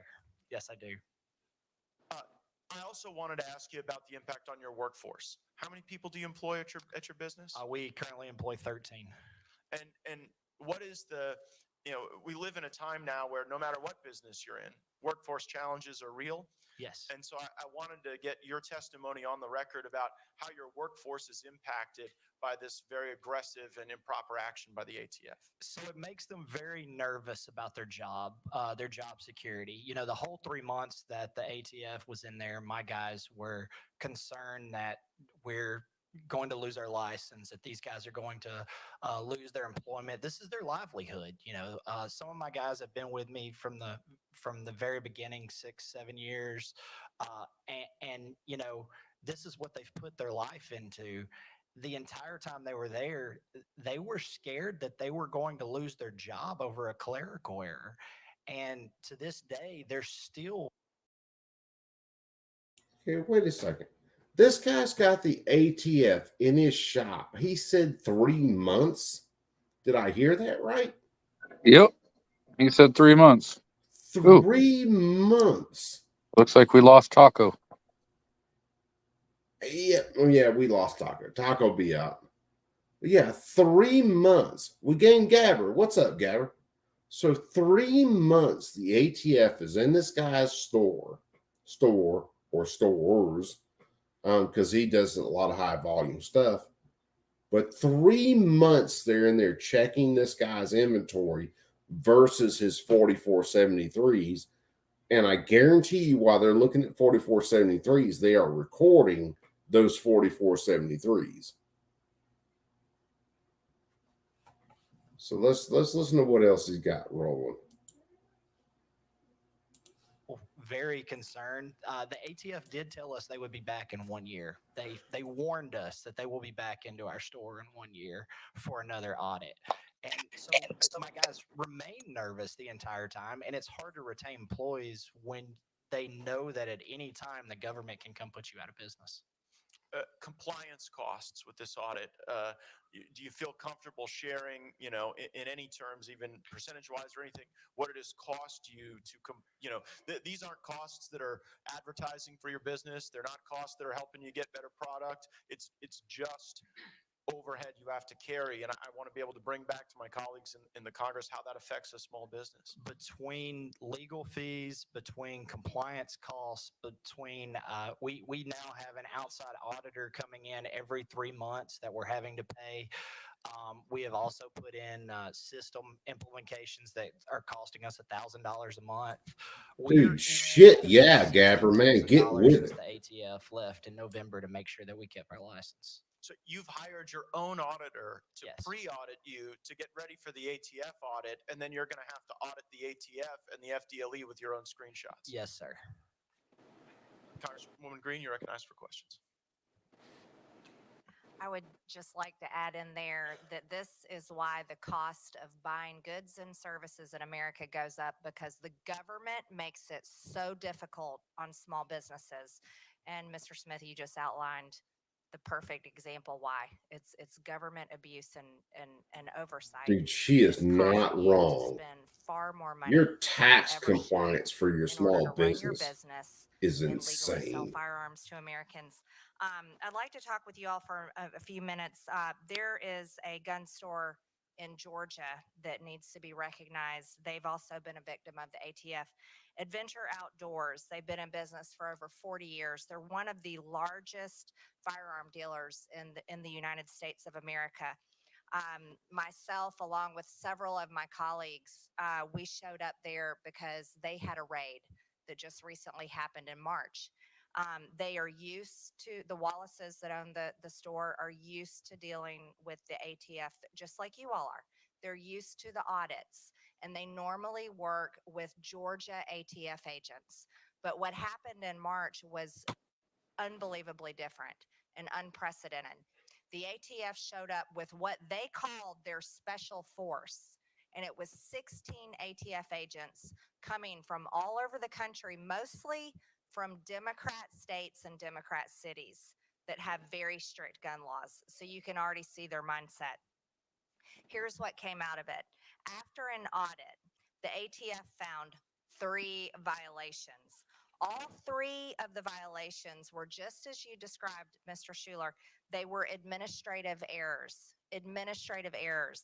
But one of these so-called violations could be serious, and it could Dude, Agorizer, you ain't wrong at all. they may have to go to court. So just as you were talking about, Mr. Smith, spending just unknown amounts of money and having to be prepared to do so as a business owner is a very high risk to putting you out of business.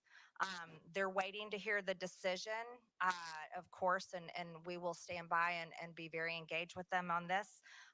But they're trying to find out, will they have their FFL revoked, just as you did, Mr. Schuler.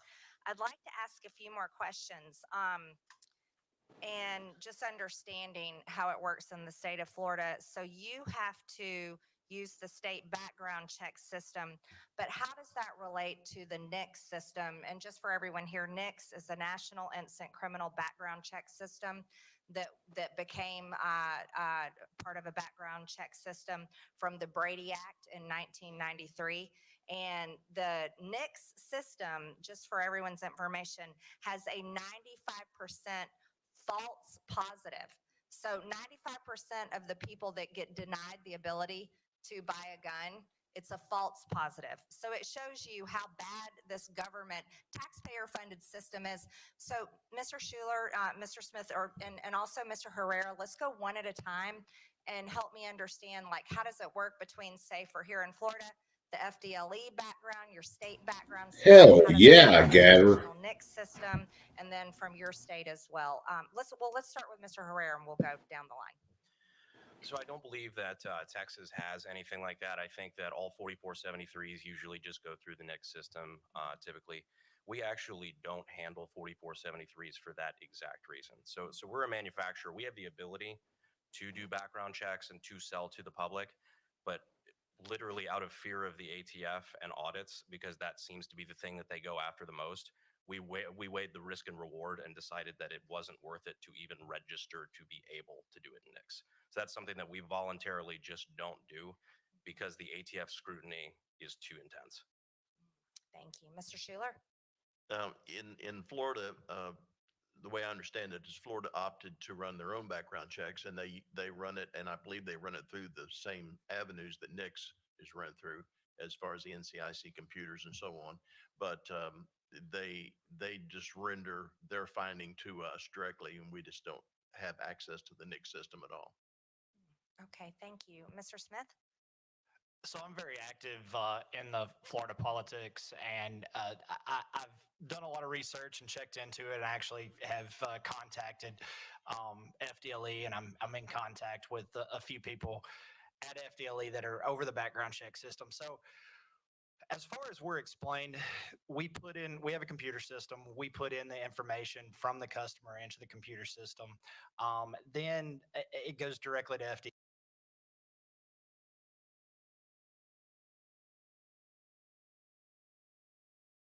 Let me remember to unmute myself. Gabber, if you can get a hold of any gas that is non-ethanol, that is the only thing you need to run in your ATVs, your boat motors, anything like that. If it's non-ethanol, that's what you need to run. Anything else, if you're not burning it up in a day and then running your carburetors dry, ethanol will eat your needle valves up. Trust me, I fought needle valves and had to reset carburetors and do all kinds of stuff. Yeah, non-ethanol, if you can get it, is where it's at. Because that not ethanol gas, people don't realize ethanol gas will leach moisture out of the atmosphere and actually pull it in because it's an alcohol. Ethanol gas just pulls it in.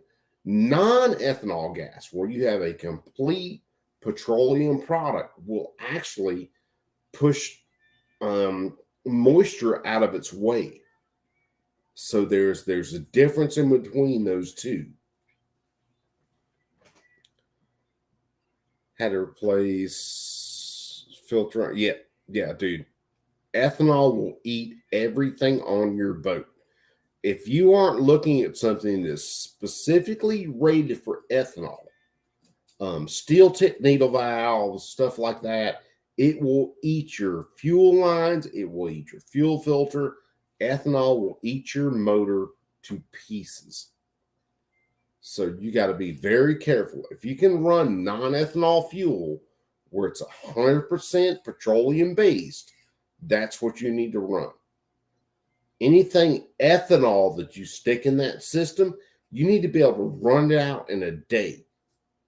Run it dry just about, and then fill it up. When you fill it up with a petroleum-based fuel. Ethanol is horrible especially for boat motors, two-stroke, four-stroke, you name it. Ethanol is absolutely horrible. Yeah, that was the worst. One of the worst things that this country ever did was took a crop that could have been making food for people, and we switched it over to making fuel for vehicles. When we have all of the petroleum in the ground that we could have been using for making fuel for vehicles in the first place. This is what you get when you have politicians run our country, kids. Yeah, ethanol definitely attacks aluminum. Yep, 100%, Matt. I've had to do a lot of stuff to a motor I shouldn't have to do because of ethanol. If you have a motor specifically designed to run off ethanol, it is great. If you have a motor that is designed to run off a petrol fuel based off of oil, on the other hand, ethanol it's like just dumping water into your gas tank. It will destroy everything.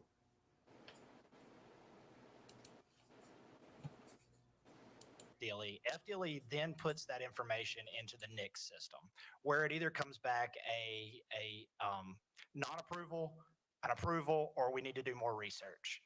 An instant approval, great, we go through, no problems there.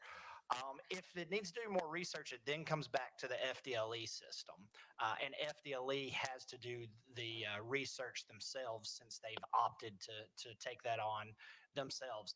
We've seen these false positives over and over. Recently, I just had a Navy pilot in my store that had purchased 2 firearms in the last 6 months. Well, he had came in and purchased another firearm. This is about 3 weeks ago.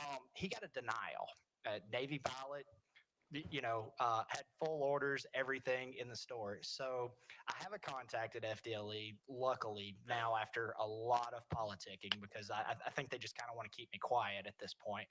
And I reached out to him and he said, let me check into it. I gave him all the information, the transaction number and everything. And he asked to speak to the Navy pilot that was in the store.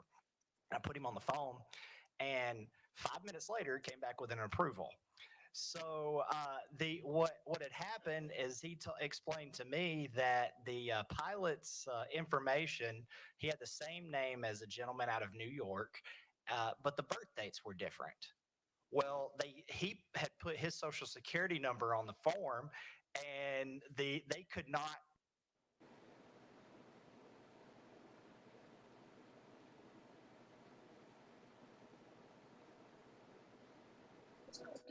You're muted, Coop, so no one's hearing you talk. Damn it, GT3. I'm glad you reminded me. All right. So realize about 98% of your refusals on NICS checks or Florida checks and all that are all false positives. They're a name match. They're an age match or a birth date matches. Stuff like that. Where someone else has committed a crime that prohibits them possessing, and they just match your name or it sounds alike. Who do you think that affects more? People that look like me or black people with names that tend to rhyme or anything else? Who do you think that's directed at? It's not directed against John Doe, although they get caught up a lot. This stuff, it's absolutely insane. Get the social security number of the gentleman out of New York that had been arrested. So since they couldn't confirm that he wasn't this person, they just denied his form. This is a military Navy pilot, and they just denied his form. If I had not had the contact that I have at FDLE, then this gentleman just wouldn't have been able to buy. He would have had to go through an appeal process that can take up to 6 months just to exercise his Second Amendment rights. That's right, Mr. Smith, and he would have had to pay for the attorney and spend his time doing that. It's a good thing you as a business owner have so much time on your hands to get yourself involved in these endeavors to protect people's Second Amendment. Mr. Parsons, So, Rich, you ain't right, brother. Briefly on the I love you to death. System. Yes, I'm actually sitting next to a guy, Chris Smith, who's a very common name, and this is a common problem. And one of your colleagues talks about this quite a bit. If you want to get more information about it, is Thomas Massey. If you have a common name, this is a problem from time to time in the NICS system. And ironically, again, Chris Smith, there's probably thousands of Chris Smiths who want to buy firearms in the United States. And I think it just goes to what you mentioned earlier, Congresswoman Green. It's a government system and they mess up and we're the ones who deal with the issues. So, but there's been a lot of research done on the false positives, and some of us were talking about it earlier. Once you get your name on that government list, and especially when it comes to something related to like the Second Amendment, it's kind of important. It's kind of a big deal. It's going to cost you thousands of dollars. You're going to have to hire attorneys. You're going to have to appeal to get your name off of that list. And like I said, Congressman Massey has a lot of information about this and probably some funny quips about it as well. Sure he does. Well, and just for the record, everyone, think about this. The ATF is willing to revoke your FFL or possibly revoke the FFL of Adventure Outdoors, the gun store in my state, over administrative errors. But when they do the NICS background checks, It's okay for them to make the administrative errors because people have the same name, but they somehow But they're can't the pay attention to government. the birth date and the social security number. That just outlines the everyday failures of the federal government, but yet the American people pay the price. I yield back, Mr. Gates. Dr. Rudman, I'd like to talk to you a little bit about the reciprocity issue and how that would affect Floridians. So Florida is really becoming a gold standard state when it comes to defense of the Second Amendment. Of course, there are always improvements. That's why there's legislation like the legislation you're offering to go and Yeah, like remediate no open where there carry. was, I think, a attack towards gun control that many don't support. But when Florida, when I go visit my friend Congresswoman Green in Georgia and cross the state line, I don't carry with me my rights as a Floridian. When I go to the swamp of Washington, D.C., I think it might be a crime to look at a gun, and unless you're a criminal. He ain't wrong So, there. so talk about how the rights of Floridians would be affected and how your work would be supercharged if we were able to get the Congress to have multi-state reciprocity. Yes, sir, Congressman, and absolutely, you're 100% correct. And I just wanted to go on the record as well. So our gun store owners who are here today, the testimony you've heard, they are 100% correct. I can vouch for that. In fact, when I took office, a lot of my information came directly from Chris Smith. Chris came to me the minute I was sworn in, and he brought me a stack of background checks. And these things were over 18 months old, a whole list of consumers, of gun purchasers who had been waiting almost 2 years. And as I said earlier, the only reason they weren't waiting longer than that is that FDLE throws them out of the system after 2 years and they have to start all over. So Yeah. to answer your questions earlier, Agorizer, I wish we could control, the difference alt, between delete FDLE and the this NICS system, government. Florida had the option to either run it themselves or use the NICS system. And Chris, if I'm not mistaken, we charge people, what, $5 for FDLE? So in other words, Congressman, our state actually makes money off that background check. And as you heard, if you get one of those false positives, it's not the FBI who tracks down the information.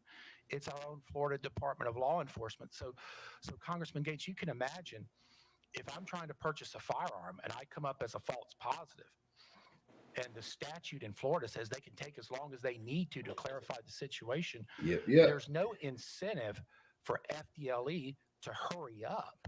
And as a matter of fact, when I talked to the representatives in the Florida Department of Law Enforcement, a lot of the issues we have with these delayed background checks, it's actually not the state of Florida. It's when people move to Florida from other states. So a good example would be New California. York. They specifically told me that there were names on the list who had moved here from California. And in FDLE's opinion, they said California is the hardest state to get background check information from. Apparently, whoever does things in California, they answer 100 phone calls a day. So if you're caller number 101, they hang up on you, you've got to try again tomorrow. So, but again, to answer your question, should FDLE be running this? Should the feds be running this? Reciprocity? You can imagine if I'm calling from Tallahassee needing some information and I'm calling Sacramento, do you think they're going to be in a rush to give that information to Tallahassee? Or if the FBI were calling, who do you think's going to get their phone call returned first? So that's the incentive for my bill for next session. You're FFL and getting that phone call back. We're going to give them as much money as they need to do their job properly. But if they can't do it, worst case scenario, if we decide to use the NICS system, well, hey, whatever we need to do to not restrict people's Second Amendment rights, whatever we need to do to get that background check done in a reasonable amount of time, not 2 years, 3 days. I want to drill down into this shot clock legislation that you're talking about, because I think it could have multiple positive effects laterally with other states and upward to the federal government. And as I understand the dynamic that the witnesses have testified to, we have other states and we have a federal government trying to use bureaucratic process to deprive people of their Second Amendment rights.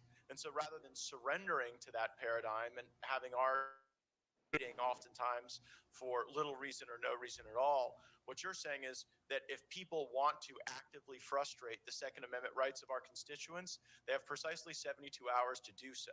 And if they fail to frustrate the rights of our constituents in that time, we will vindicate those rights. We will go on. Gabber, it's kind of like by me when you're looking at non-ethanol fuel. I have a gas station that, depending on how I leave, where I'm going to work or whatever, there's a gas station that advertises non-ethanol fuel. So if I was you, I would Google non-ethanol fuel near me and look at if there is a close gas station, or I would even drop pins in them on Google Maps to see where I could get non-ethanol gas for my boat motor, for my four-wheeler, all that. Yeah, but isn't it still like 97 octane? It's somewhere around there. That's what he's but asking. It's It's basically premium with no bullshit. It's race fuel almost. That's why it costs $5.99 a gallon. Well, it's like aviation fuel. It's actually, I think it's 108. Okay, it might even be that, but yeah. Yeah, because even your higher end, like your premium gas, has so much ethanol added to it. It'll have that alcohol added to it. You get the non-ethanol, it burns a lot cleaner. Well, it burns cleaner, but the biggest thing about it for a lot of motors is alcohol will leach moisture out of the atmosphere and actually mix with moisture. Yeah. Okay, your petroleum products, 100% petroleum products, will not mix. I know. With they separate. moisture. They separate. Yeah, yes. Yep. That's the biggest thing in between those two fuels. Like I said, if I was going to run it all out in a day, I'll hit the gas station. I'll put 87 in my boat motor. I don't care, because I'm going to run it out in a day, and it's not going to have a chance to leach that moisture into it. However, if I'm going to run out and say I'm only going to run a little bit that day, and I'm going to be left with 3/4 of a tank, I'm going to go ahead and spend the extra money and put non-ethanol gas in that boat, because that non-ethanol won't go in there and eat apart every part of my damn motor, from the aluminum to the fuel lines to the needle valves to gaskets, all that kind of stuff. Because we do it all the time during gator seasons. During a gator season, in a night, depending on how hard we're hunting, I'm going to run that boat for 24 hours, believe it or not, at a pop. And it's just going to be a trolling speed. And we're going to go way down river. We're going to go way back up river. We're going to go to all these little sloughs. And that motor, out of 24 hours, it's probably going to be running at least 18 hours.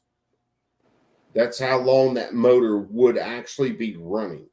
So it doesn't have time for ethanol to start leaching moisture out of the atmosphere. And of course, I've got fuel filters and all the shit on the motors, but it doesn't have time for all that to happen.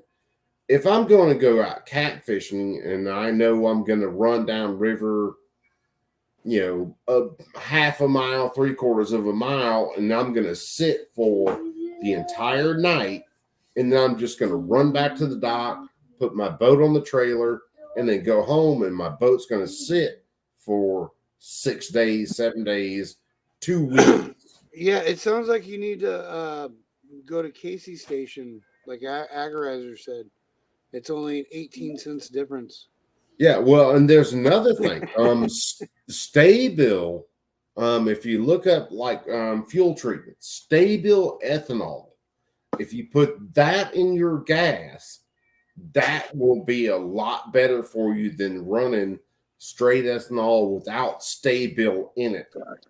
And it's Stay-bil ethanol. If you go to Walmart and look across all your fuel products, and there will be ethanol treatments in there. Put those in your tank on top of everything else. So if you're a stable, that's good to put in there if you're going to be storing the gas for a while to help keep the fuel from separating. Yeah. And everything. You also want to run a fuel dryer when you put. So if you put the stable in, you're going to put a fuel dryer in also. Yeah. And if you're running ethanol, gas in your vehicles, you should probably twice a year run seafoam or some product like that has a fuel dryer in it. Yep. In your gas, and probably at least twice a year to help dry out all the gas. And then the stable is great because all you do is dump it right in your tank. You ain't got to do anything crazy with it. Just dump it in there, and run it. And I mean, it's basically. While my son's handing me a phone. When a child hands you a phone, you answer that motherfucker. It'll basically just keep that moisture from building up, and it'll keep the ethanol from eating your fuel lines and all that crazy stuff. Because ethanol is horrible on engines, unless the engine is built for ethanol. If the engine's built for ethanol, it's great. But if it's not built for ethanol and it's built as a petroleum-based engine with the right fuel hoses and all that shit, ethanol is horrible. Let's get and a lot of your two-stroke motors, where you have to either mix the gas or even if it mixes itself, you're running that with oil. So you're putting oil in there, and that ethanol will actually cause the oil to break down, and so it doesn't burn properly. Yep. So you can actually gum up your parts in there, and then you're talking a complete motor rebuild. Yeah, ethanol is horrible. Unless your motor is meant for ethanol, ethanol is horrible. On offense, you testified to. Do you believe that shot clock legislation, if passed in Florida, could have perhaps a positive and invigorating impact on some of these entities that seem to have lost their way? Boy. Absolutely 100%. And again, remember, all we're asking is that they turn the calendar back to 2018. This was the law of the land in the state of Florida prior to Marjorie Stoneman Douglas. So we're not asking for something we've never had before. We're asking to go back to how things used to be, and apparently things were done pretty effectively back then as well. Hey, we in Northwest Florida have some of the best 18, 19, and 20-year-olds on the planet Earth, and a lot of them go to work every day at Eglin Air Force Base and Hurlburt Field and NAS Pensacola and Whiting Field and 6th Ranger Battalion and certainly up at Camp Bull Simons as well. I want to get a sense from some of our local dealers. To what extent do you deal with gun owners who are also in the military? What percentage of the book of business do you see from that? And then your perspective on Dr. Rudman's legislation to go and vindicate the rights of those young adult Americans, because I can share with you that there is a thirst in Washington, particularly on the left, to deprive 18, 19, 20-year-olds of those rights nationwide. And I want to get your sense on it, Mr. Smith, if you don't mind. So probably 75 to 80% of our clientele is military, law enforcement. We're in a highly, we have Whiting Field up there. What's up, brother? It's a huge number. That's our clientele there. I would say that, a lot of those are kids that get That's cool, man. Stop by, say hi, and they be safe. No clue. You're good, man. Purchase a firearm in the state of Florida. They come in and they think they can purchase a shotgun to go hunting or a bolt-action rifle to go deer hunting, and they get here and they're very confused that they can't do that. So it's very upsetting that these young men and women can go sacrificed their lives for our country, but then when they're home, they're not old enough or responsible enough to protect themselves. You can or hand them even a go saw hunting, like I said. overseas, So but not a it's really bolt action ridiculous that Remington we think 700 they're not to go responsible deer when it hunting comes to with. everyday life, but they are responsible enough to put their life on the line for this country. I will also say that the ATF makes us turn around gun traces to them, report back any gun traces to them within 24 hours. But the fact that the government can't give information back on our customers within a 3-day period so they can purchase a firearm is pretty ridiculous as well. You damn Mr. right Rivera, about that. you speak to a very broad audience. How are young Americans reacting to these calls to raise the age beyond 18 to be able to purchase firearms? You see it a lot every day. I get messages or comments or things from people who are, just entering the funnel of being interested in the Second Amendment and gun culture and things. So whether it's movies like John Wick or video games or whatever, they're getting interested in firearms, which is, the entrance to the funnel to understanding more about the Second Amendment, the Constitution, everything. But they're worried, they're concerned. Dude Let's say they're speaks 15, really, 16, really and they just well. want to, get a shotgun or a rifle when they turn 18. That in those years between now and then, they won't be able to. And I know Florida has passed that law that you guys are working on repealing that takes away gun rights for those under 21. We do not have that in Texas, and I'm from San Antonio, so Military City, USA. You see it all the time because there's a very heavy Air Force presence there. You go to gun stores all across that city, and there's 18, 19, 20-year-old Air Force members that are in there, and they're excited, and they're buying firearms, and it's not pandemonium. There's really no problem with it. So the fact that it was passed in Florida is a travesty, and the fact that they're trying to pass it nationwide is insane. Dr. Rudman, it's your bill. I'll give you the Dude final is word before not yielding wrong. the screen. Well, and thank you, Congressman. Those are all excellent points. And I want to leave you both with some words that I gave on the floor of the Florida House, because you understand the bill to restore gun rights to our 18, 19, and 20-year-olds. And so you understand that was a very contentious bill. And we knew what we were getting into when it came up for debate in the House. And of course, we have a super Why do you have to slam the door to my so we get to office? do pretty much whatever we want to do. Thank God. Why? It's a majority Republican. So as we're debating the bill, all of my colleagues across the aisle who were sitting on the back row, you know what we were expecting that day. Everything was Parkland, Parkland, Parkland. The tissue papers were out, tears were crying. So I want to leave you with my words from the floor of the House My that day, child. because I was the only Republican who stood up and said the word Parkland, because there were heroes that day at Parkland High School. There was one kid in particular who was a 15-year-old who, when the shooter was outside in the hallway just raining holy hell, there was a 15-year-old kid who held his classroom door Wait shut, till it charges. and he took a barrage of bullets to his Okay. body, but he kept that door closed so that killer couldn't get in that classroom and kill hundreds of other children. So Bring it that back on. 15-year-old was forever known as the hero of Parkland. So while others are crying about how we have to restrict gun rights and take my skeet gun out of my garage and confiscate everybody's weapons here who Goose are armed, gun. when the tears were You flowing, have to wait. I said, wait a minute, let's think about what we did. It's now been 5 years. I wasn't here 5 years ago in the legislature, but let's look at what we accomplished. The killer of Parkland, I don't know if you heard, he got life sentence. He didn't get the death penalty. Can you believe that? So he now gets 3 hots in a cot for the rest of his life, courtesy of the Florida taxpayer. And what of that hero of Parkland, what of the courageous 15-year-old There's no and crime hundreds in of the other office. children who were very brave that day? Well, now it's been 5 years later. That 15-year-old is now 20. It will be another year before the hero of Parkland can purchase a firearm for his own safety, for his own protection. And to me, that's the worst travesty of all. That's not how we treat heroes in America.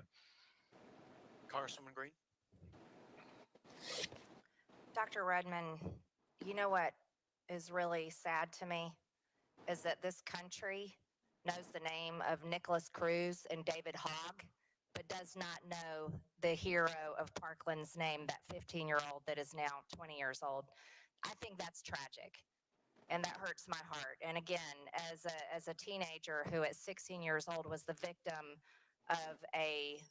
of another student who was mentally ill and brought guns and put our school on lockdown, I just want to reiterate that gun-free zones are the most dangerous places in America, and our schools where our children are should never be sitting ducks at the risk of losing their lives with any madman with a gun that wants to come and murder children and teachers and school administrators and coaches.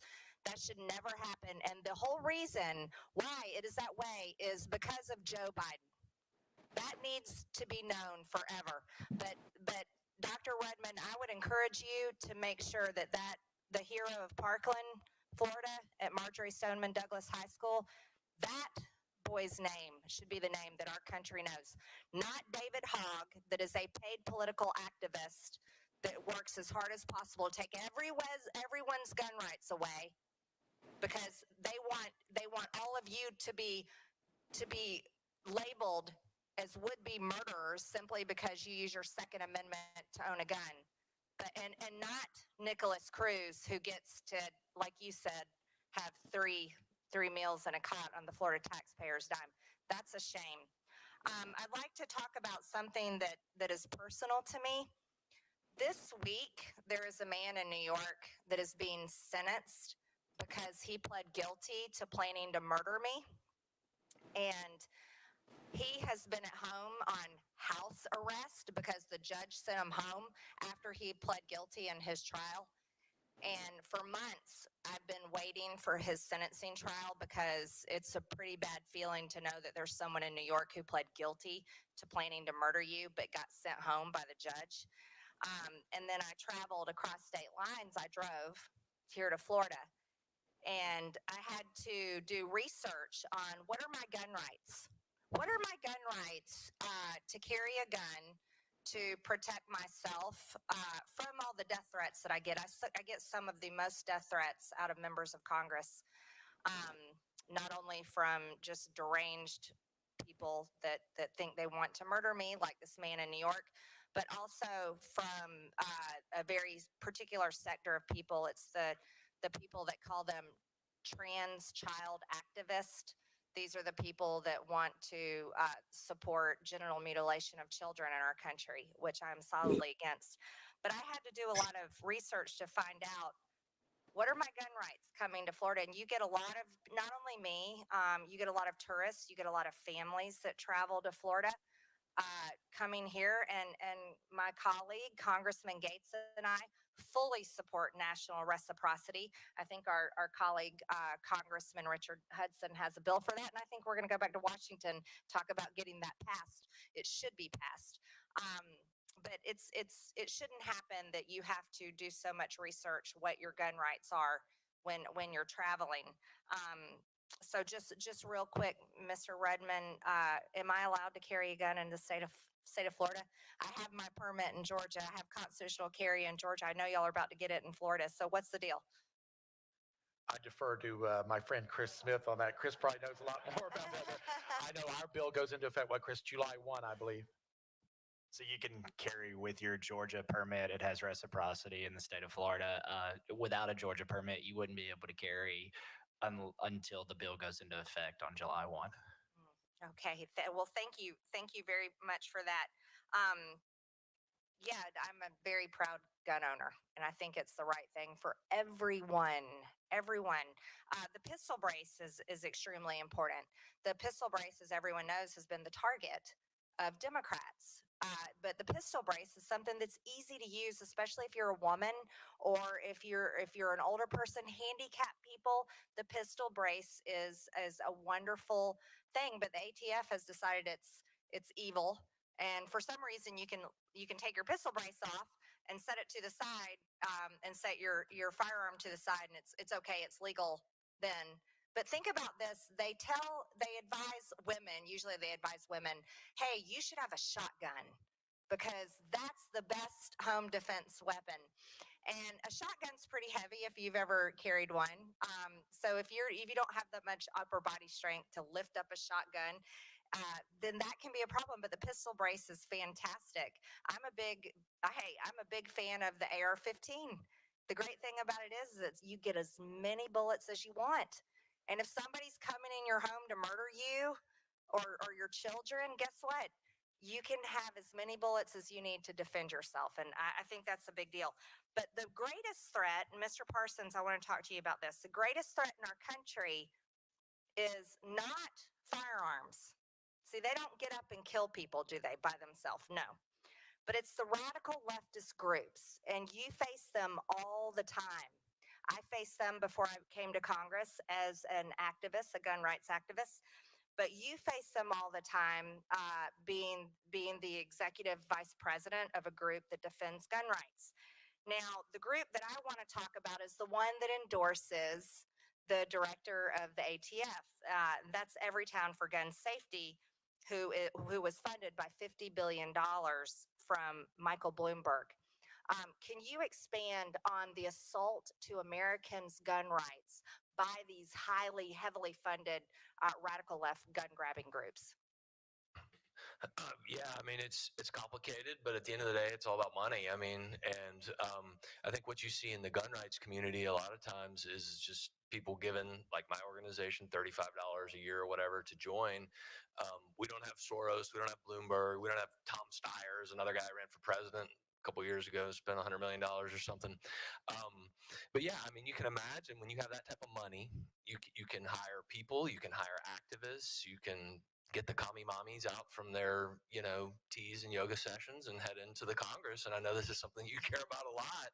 You see the red shirt radicals on Capitol Hill all the time. And we see the same thing in state legislatures. And a lot of times, legislators can get intimidated by that. And, they take the same tact that I think our side should take, is that when the politicians fear those people, they're going to vote their way. And it's not a violent way on our side and hopefully not on their side, but they have money and they have resources and they have people, and it's lawsuits, the lawsuits that not only my organization, but other gun rights organizations are involved in at the state level, federal level, et cetera.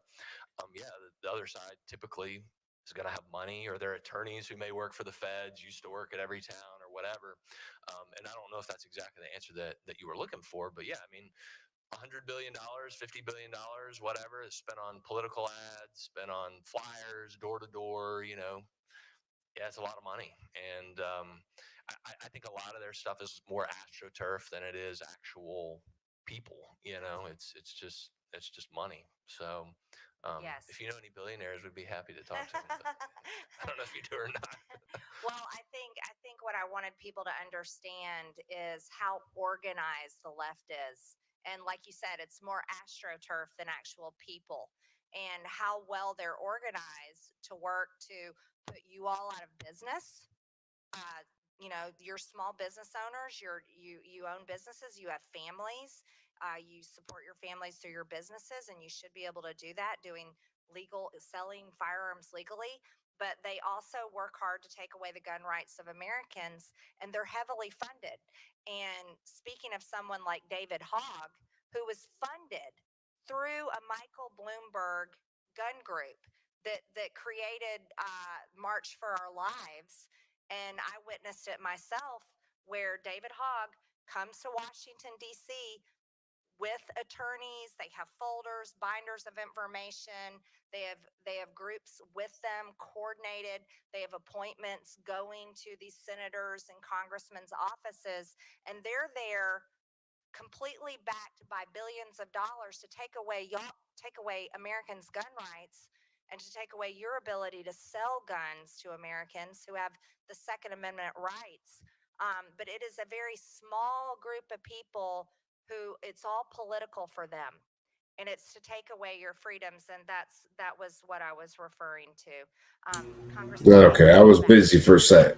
Thank you, Mr. Smith. I wanted to further probe the dynamic Mr. Schuler spoke about, where the ATF really converts from being a helpful entity to try to get people in compliance, trying to get you out of compliance. And it seemed in your testimony that there were specific What's going on, Gabbett? where the bad faith nature of that was apparent.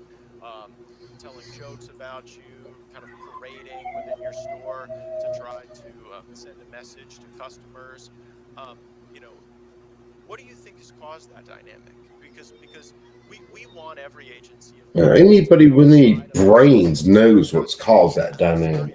to our law-abiding citizens. We've got that pretty good on the record from Mr. Schuler, but I wanted you to address that specific point. I think that they're trying to further their career. If they put if they had on their record that they So put a you don't have a Patreon set up, Coop? we're very active on No, dude, I've never looked into Patreon. I never have. DLD, brother. I emailed you earlier. on their record for Sleeping earlier. I just woke up. You nappy bastard. It seems to me that the other dealers that And are it's having problems in the area it's pretty easy to have one. Oh yeah, dude. I could have come home tonight and this afternoon and just took a nap and been cool. The ATF trying to target people to sort of claim credit for a shutdown rather than getting credit to work together in a collaborative way to encourage compliance. But DLD, you got a link in your email right I've now. held FFLs in North Carolina and Texas, and it's been my experience, at least, that usually the local folks, the local ATF field agents, are usually trying to be helpful. They're usually just trying to they're trying to ensure compliance and answer questions and things. Maybe I've just gotten lucky, but that's been my experience. The problem starts when you start incorporating the feds in DC, the DC offices, because once you get those people or out-of-state people who have no connection to the locals or the area, that's where you start having people who have political agendas, and especially with the zero tolerance rule, I believe, if I'm not Snoring mistaken, now dark. there is a penalty for the agents as well if they fail At least to it ain't me catch this their time. errors and they don't report it. If somebody comes back behind them and finds one later that they should have caught, that agent can also lose their career. So now they have pensions on the line, and that is all directly top down from DC.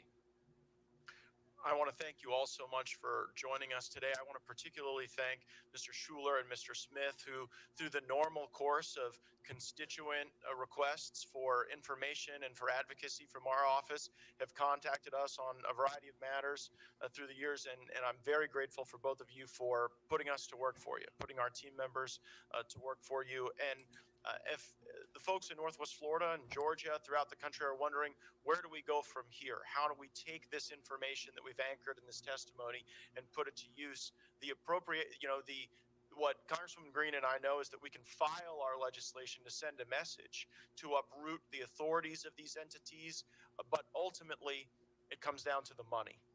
That if money is continuously sent to entities, it is fungible. And it gets used in a variety Money of is a lot at of it. times unlawful ways. But the other and part of ways it that were is the never juries. contemplated. And we got testimony regarding the pistol brace rule on that particular point. And so we head back to Washington armed with this information to try to constrain resources that would otherwise be used to put people out of business and to harm our I fellow would Americans. bleed But the there is damn another reform ATF, the IRS, Congresswoman and Green and I anybody fought else. I for would that's bleed them that's dry. really a renewal of our oversight tools in the Congress, and it's a little wonky. It's called the Holman Rule, but the Holman Rule that Nancy Pelosi got rid of, but that Speaker McCarthy, to his great credit, reinstituted, allows us to be able to Dark, we ain't doing nothing but the same old thing, brother. any bureaucrat in the federal government and to specifically force a vote on defunding a particular salary.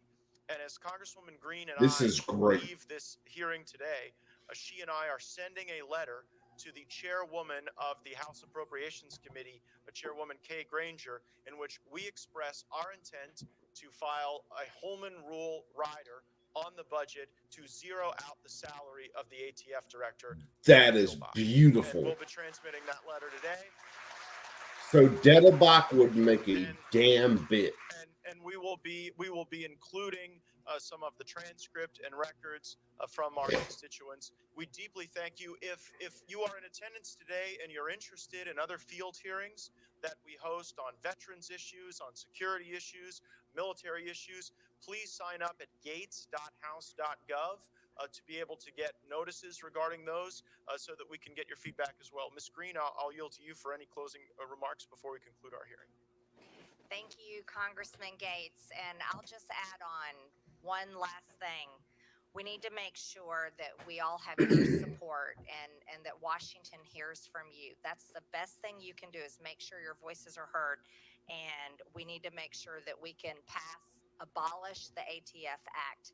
That would be great. And then we can stop this radical, unconstitutional abuse towards FFL owners and dealers and also American Second Amendment rights. Thank you so much for coming today. Thank you. And thank you for coming down to Northwest Florida. I wish they could have got Brandon to testify actually in front of the entire Congress. So thank you to the Okaloosa County Commission. Thank you to our And he might have before. I can't remember. Everyone safe today. The formal portion of our meeting is concluded and we are adjourned. So they kill that hearing there. And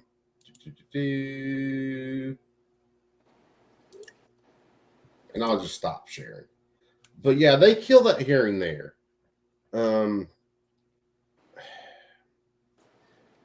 But getting rid of, say, an FFL that's been in business for 40-something years over minor paperwork violations, because the ATF has changed the paperwork in the last couple of years for 4473s, getting rid of them and shutting them down, taking someone's livelihood over a paperwork issue is insane.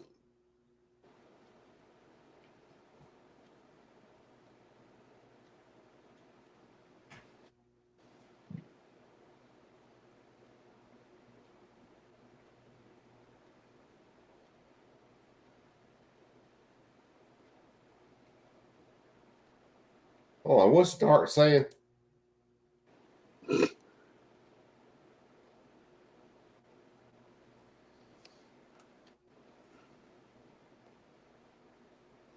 What?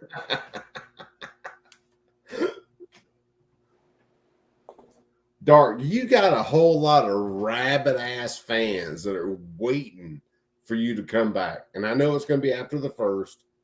We understand it's about the strikes and all that. But you got a whole lot of rabid mofos that are waiting for Dark to come back. Plan on that. So plan on your live stream after the first to be like 10,000 questions. Where you been? How you doing? Yada yada. Yeah, plan on that shit, man. You are going to get murked. What's up, Dark? Good to see you. Dude, I know you do, Dark.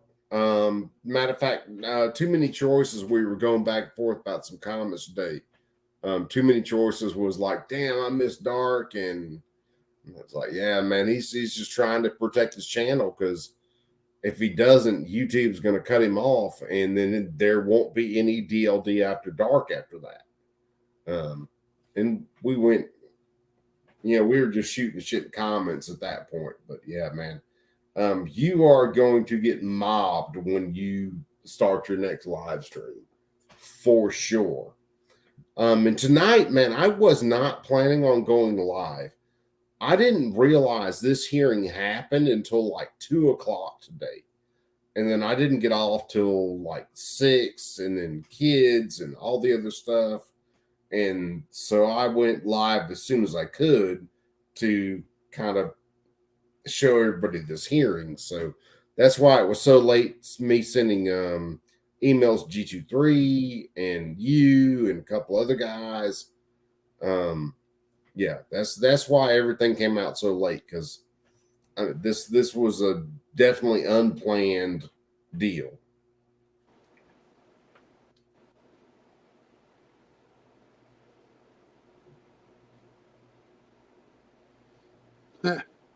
Even if it's in August. Yeah, I can't believe how much DLD's been banned. Oh man, dude, they're hitting. Yeah, they're hitting Dark on YouTube. They're hitting me on Twitter. I just came off a 7-day ban. Today I should have been able to tweet, and I went to log in, and they hit me for another 3 days, 3.5 days off of something. Apparently I hurt someone's pussy. I can't say I didn't, because they didn't even give me the option to dispute the shit. They're just like, you're in your corner for 3.5 days. Just sit down and shut the fuck up. so it's like playing hockey then, where you just have to go to the box. Oh yeah. I'm in the penalty box. 3.5 Yep. days, you're in the penalty box. I just took 7 days. Now I got another 3.5 days on top of it for, I don't know, probably telling someone to eat a bag of dicks. And it's one of those Canadians that aren't even actually Canadian, so they don't understand how those rules apply. Oh, more than likely, it's some Yeah. it's some joker, blue haired as all they can be, and it was more than likely some stuff about firearms. And I just finally told them, "You're an idiot. You're an NPC." Because that's what got me in trouble for the 7-day ban. It's merely calling someone an idiot and an NPC and telling them, I've been laughing at you for the last 7 tweets, and you don't have the moral high ground. You don't have the intelligence to realize I'm sitting here laughing at you. And then I get banned, and then I get another ban, and this is on top of the fact that for like 4 months before, I was permanently banned for questioning transmissions and having transmission shows in front of kids. And I just decided I was going to appeal that every other day, and I finally got my account back. Over transmissions? Well, transmissions. It's what you call a transmission for short. Yeah. That G23 is 100% right there, because if I say the whole transitions deal, well, and then God knows I showed guns off on my stream and shit. That could get me cut off quicker than showing guns on my stream. I showed guns on my stream, I get a 24-hour ban. I show a fucking, or tell somebody they shouldn't be transmissioning in front of a 4-year-old. My channel's done. I get it. You basically need 1 million subs, and then once you get 1 million subs, you can say whatever the fuck you want. Yeah, close to 1 million. At least 2 million. You got to be like Demo Ranch.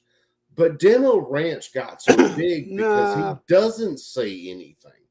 No, I don't, dude. That guy has become so bland, I cannot watch. Yeah. Well, that's the thing. Demo Ranch got so big because, and I'll give it to the dude, because he started this out. He was Demo. He had the vet clinic. He's a veterinarian. He started this shit out to actually fund, helping animals. And so I'll give it to him. But when he started in with firearms, he made it this big because he doesn't talk about the politics that surround firearms. At all. At all. No. He runs away from that shit. Wait, hold on. Why isn't DLD getting in on here? He knows that these guys are fucking funded by anti-gunners. Oh, well, DOD, he's got a link in his email. He can jump in. There's a link in the chat. Like, this guy can explain it way better than I can. Yeah. But see, all these big, now I will say it for Brandon Herrera. Brandon Herrera, much like the hearing today, Brandon Herrera will get in the trenches and talk about the politics of things. That's one of the reasons I like him so much. Garan Thumb will talk about it some, but not to the weight that Brandon does. And then, you got Demo Ranch on top, who's just, he's got more followers than anybody, but he won't say anything about these stupid ass laws or calling out the ATF. He's got his own gig. That's just what it is.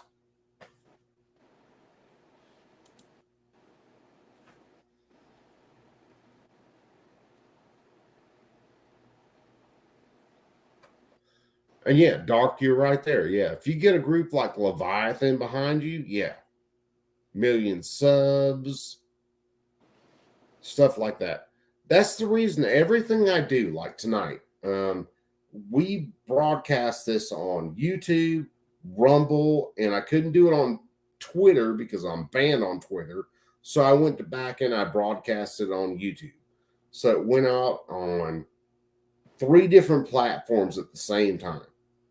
And that's the way I do. Well, that's the way I've done all my streams for the past few months, really. Once I figured out how to stream to multiple platforms, that's what I've done. Because I know YouTube will kill this at any point in time and they don't care. And I'm a 300 and something subscriber, gnat to them, and they'll crush me at any point. But, I keep that presence on YouTube and or Rumble and Facebook, and I had a bunch of stuff on Odyssey that I still got to check to see whether that actually updated. But I've got stuff over there too. Because my point is, I want to be the call for reason in this. And this is the reason this happens. And our rights are not dependent on what the majority of people think. Our rights are our rights. They always have been our rights. I've always had the right to defend myself. It's not dependent on whether Joe Smo two states away and his buddies think that, maybe they ought to take my tools away from me. No. I have the right to defend myself with whatever I see fit.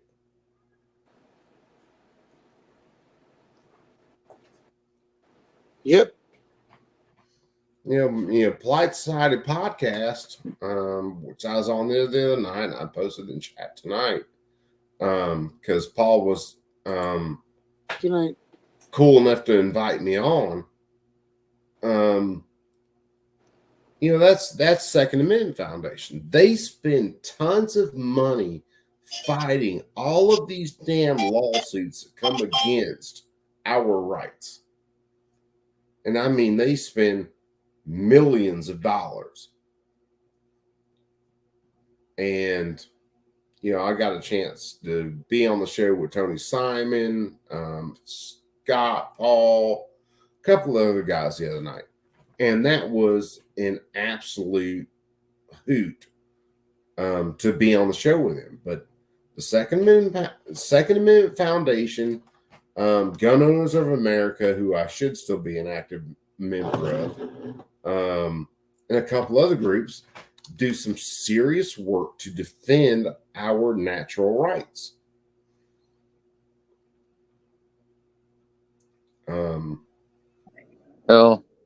GOA. GOA is another one. GOA and GOF,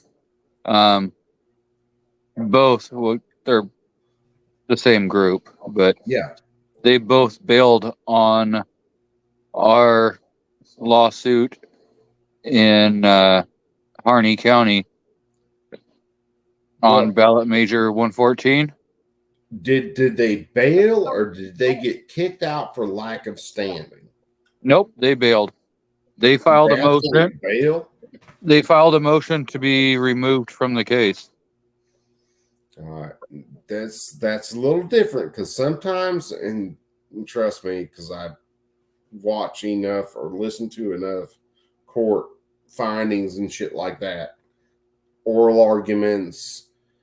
Some of the times these guys can bail on a case like that because someone else has a better en route to actually fighting the case than they do.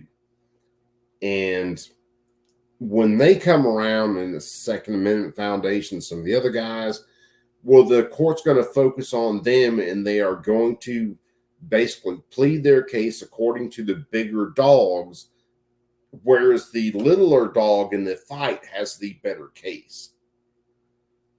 And I say that as one who can't stand the NRA, because I've watched what they've done my entire life. I have gone back and watched what they did before I was alive. From the 1934, 68, you name it. It was 34, 39, 68. I've watched the NRA completely just give our rights away.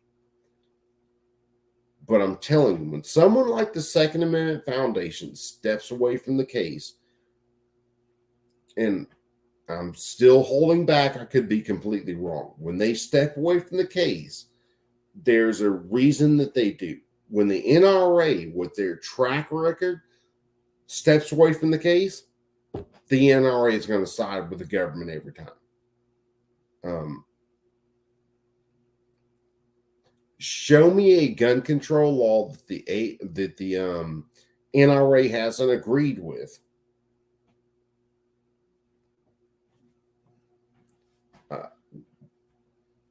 Show me one, because I mean they're responsible for the original definition of a machine gun. The only reason they were worried about the NFA in 1934 was handguns, because they shot handguns all the time for competition. So they got handguns removed. Pistols, AR pistols, whatever, weren't even existent back then. But that kind of design stayed in. And then suppressors got mentioned for whatever fucking reason. I still don't understand it. Suppressors got thrown into the NFA. It's just,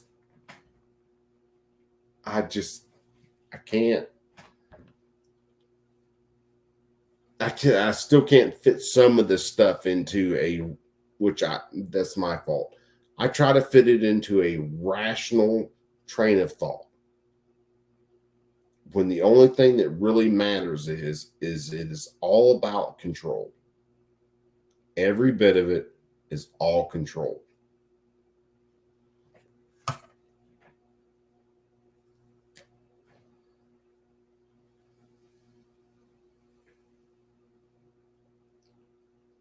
Now, what Snoring Rich, what the NRA needs is the NRA needs to seriously be taken over by people who understand what the Second Amendment is, and they're not spending $40,000 on a suit they can wear. What they're doing is going into a place like New York City and someone gets caught with a handgun, and that is their only crime. They had a handgun. They go into that place and they go, I'll pick your fucking lawsuit up. That's where we're going to spend our money. And then they fight it from there instead of Wayne LaPierre's goddamn suits.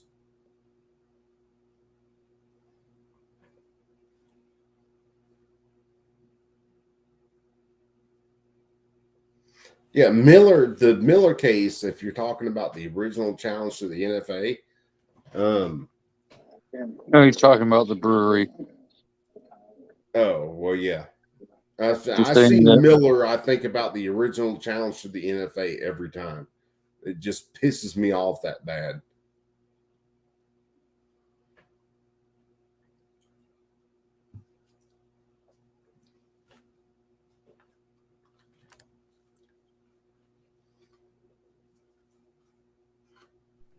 Well, keep your fingers crossed. I interview for a position at a gun retail tomorrow.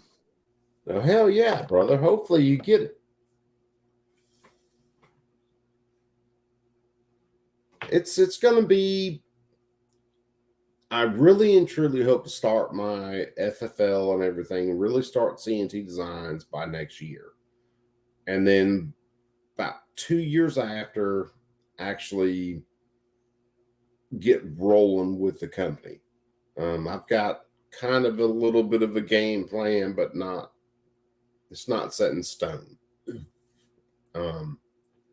So yeah, man, hopefully you get it and go right to work for the store.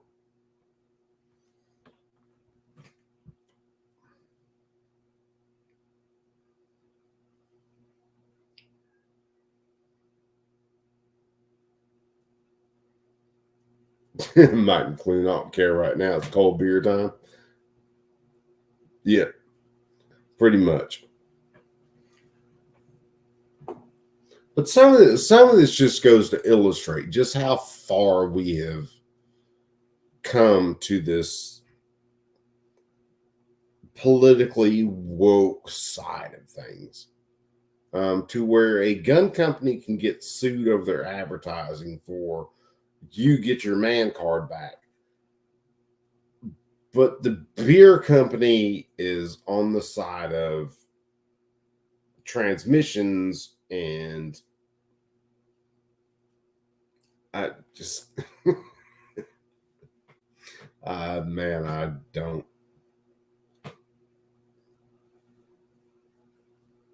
It's on the edge. Let's put it that way. So Gabber, Hey, Mike, don't you pick on White Claw. I got on those because of Brandon. Brandon he has appeared in front of congressional people.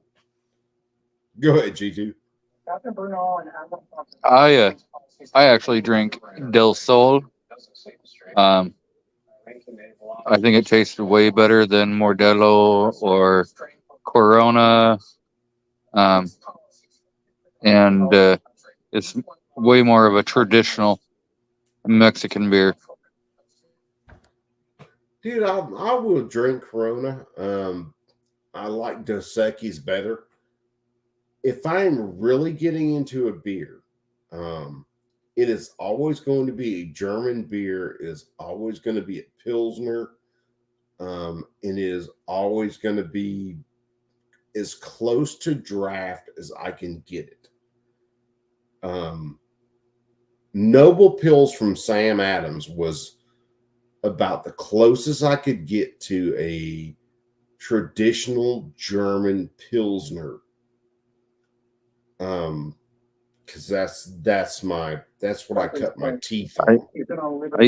I used to get a 6-pack of beer every year straight from Germany. Oh man. Because when I lived in Washington, the landlord I had, his dad went to Germany every year, and he'd bring back beer. And so I would end up getting a 6-pack straight from Germany. Oh, dude, that would be that and some schnitzel, and I can cook some schnitzel. That and some schnitzel would be amazing. I'll leave the spätzle to my wife. She can do spätzle, but schnitzel and beer, I can do.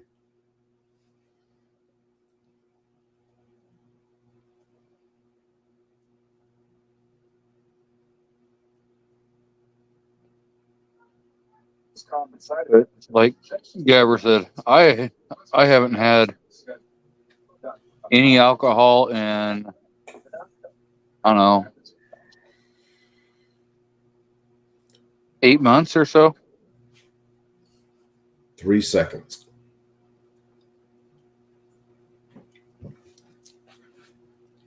Now, hell, if it wasn't for beer, I'd be like 160 pounds all the time. Even with my back screwed up, and I don't do near the shit that I normally do. But beer is so good.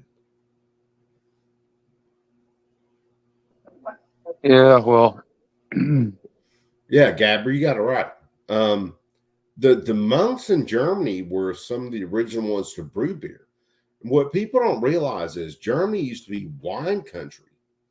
And then they hit a period to where it got so cold they couldn't grow wine grapes, and they started, doing hops and barley and freaking, making beer in the lower parts of the country, because there was this flip. They couldn't do wine anymore.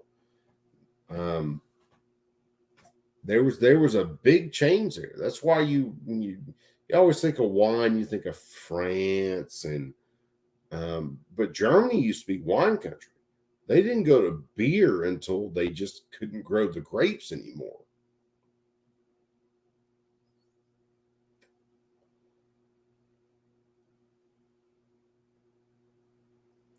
Yeah, Mike, if I quit drinking, man, I'd be like 140 pounds or some shit. My wife would be able to beat my ass without an issue.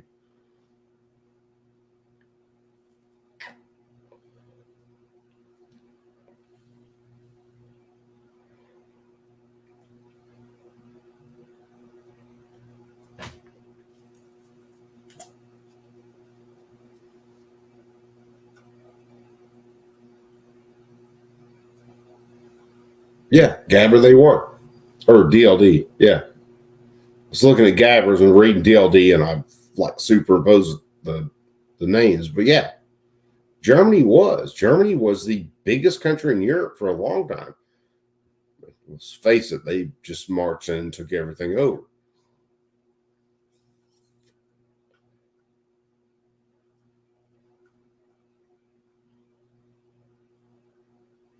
And yeah, Gabber, yeah, the communists definitely destroyed their own economy, hands down. But that's what communists do to their own economies. I mean, that's not specific to Russia.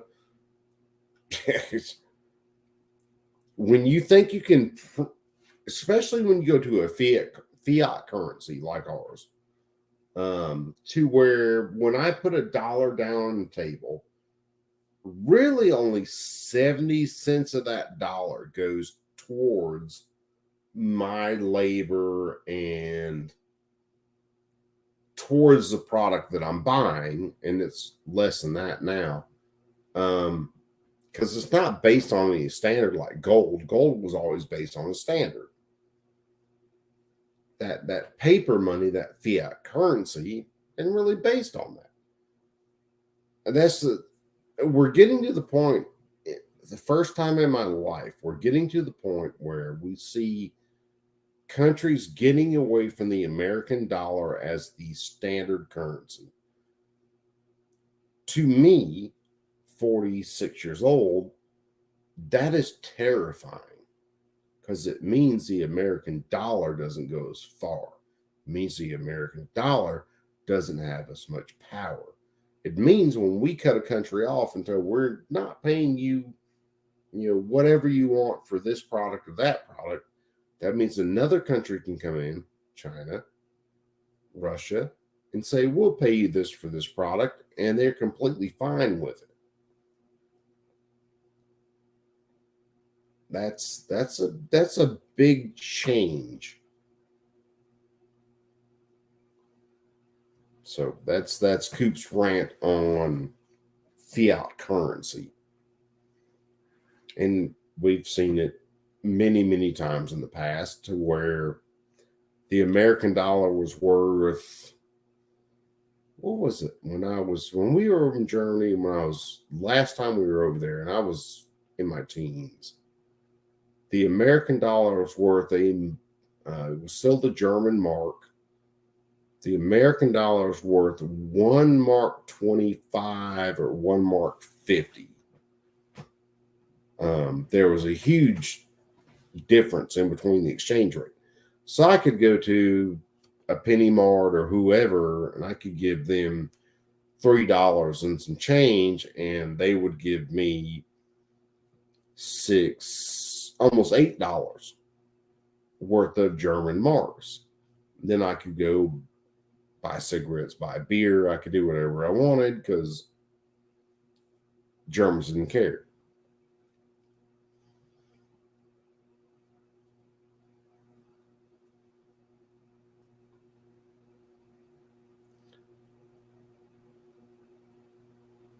Oh, what did Mike say?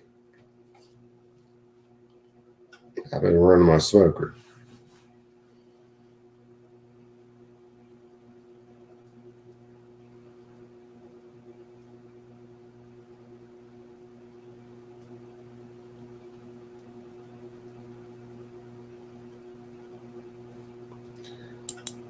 Yeah, Mike, dude. At least you're better than where you were.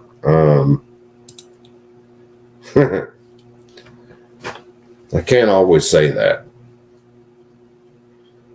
but I am going to end this one here. I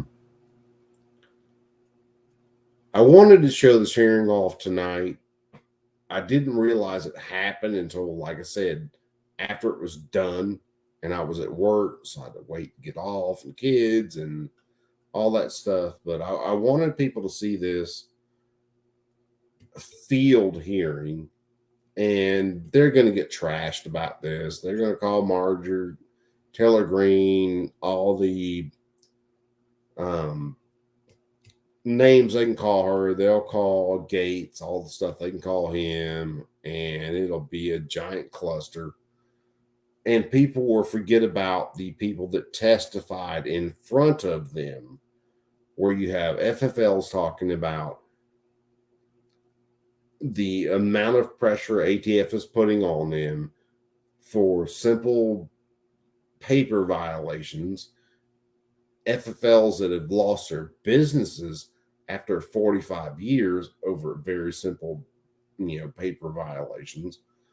Brandon Herrera testifying in front of them because, I mean, let's face it, he's an 07 SOT, which allows him to do the machine guns and stuff like that. And he really does like button heads with the ATF, which I give him all the props in the world for, because God knows the rest of us, the ATF would just crush. Dad, I'm kind of scared about my period because I'm about to go to 7. Go out. And 7, 8, 9, 10. That's the tobacco too. What's up, M. Gabriel? My child. Gabriel, what's up? Yeah, we're on the way out, man. So we'll do this one like a lot of people do. G23, what do you got on the way out, man? What's your channel?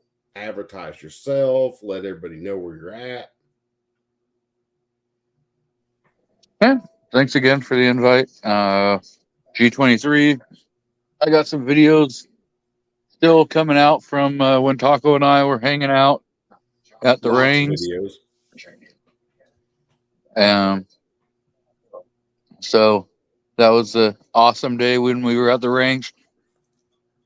So every once in a while I do a Saturday evening live stream, and yeah, that's about it. Yeah, well, G23 won't say it, but G23, if you don't follow him, you need to follow him already. If you just do G23 on YouTube, you'll pop up with him. He's a hell of a dude, hell of a advocate for our rights to own arms.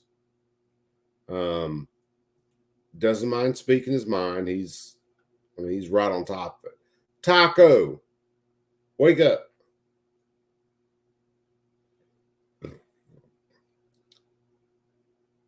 Taco's not waking up.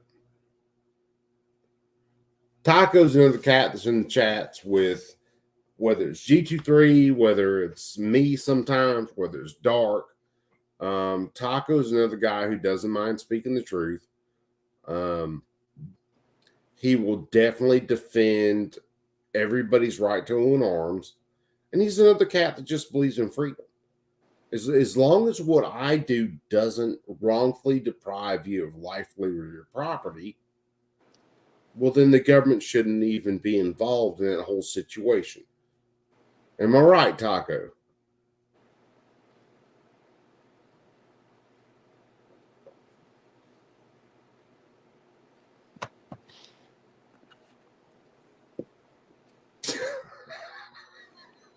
Wait, why are you talking about me? I said you're one of the ones who is one of the people that follows, G23, Dark, and a lot of us, and you believe that as long as you don't wrongfully deprive someone else of life, liberty, or property, you don't think the government should be involved. Yeah, I mean, yeah, if someone needs to be hung, then they need to be hanged. Yeah, well, yeah, depending on what they did, 100%. But yeah, I mean, yeah, if you require a jail sentence, you do your time, and guess what? You're a free man after that. Yeah. Your rights are inalienable. Yes. 100%. The Taco only hit reason it. why you're not allowed access to certain rights is because you are being held captive as a punishment for your crime. That's 100% perfect. Um, the only time you shouldn't have your rights is if you are a ward of the state. Yep, exactly. Yeah.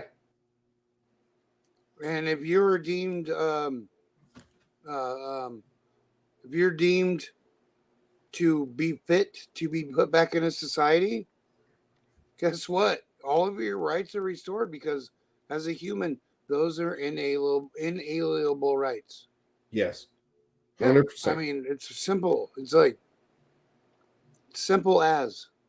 Yeah. If I had the rights before I went in, I have the rights when I come out. Yep. And that's Because you're no all longer there a is to it. ward. Yep. Yeah. I'm no longer underneath. Because, see, and take it from someone who has been to prison. When I am in prison, I am underneath supposed to be the protection of the state. I am underneath their control, all of it. I am there. I can't opt out of it. I'm there. I am underneath their control. That is the only time I should be without any of my rights.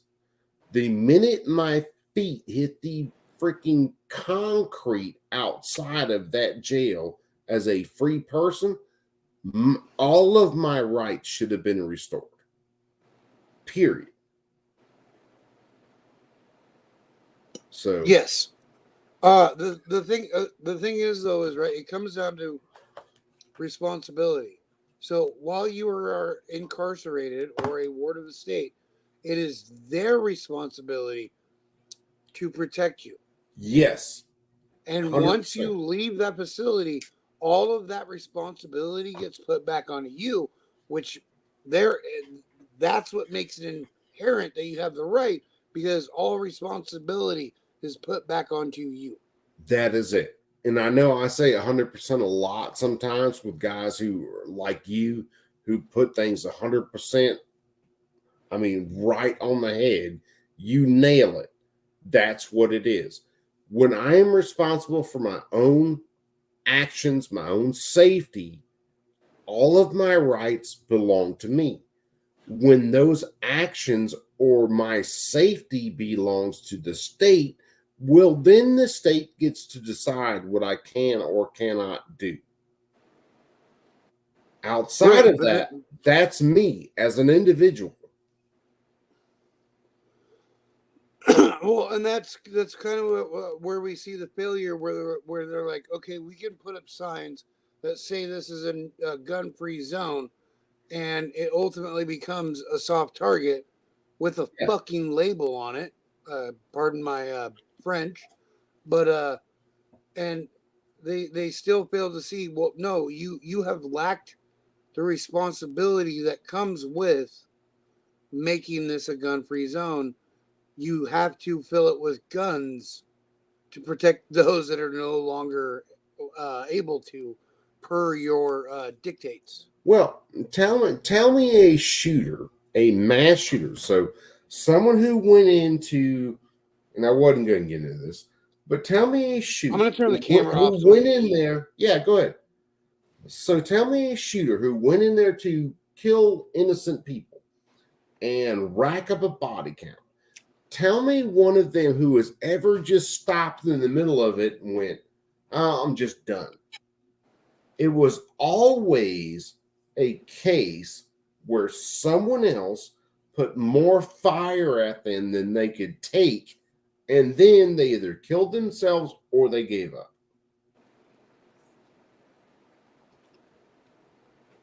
Was there ever one who just got tired of shooting and gave up on their own? Not that I can think of. No.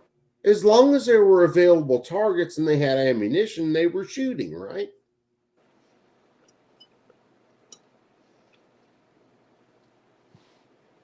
So don't give me this argument there There's not enough good guys with guns that stop this stuff. When most of your good guys with guns, when they go into a gun-free zone, what do?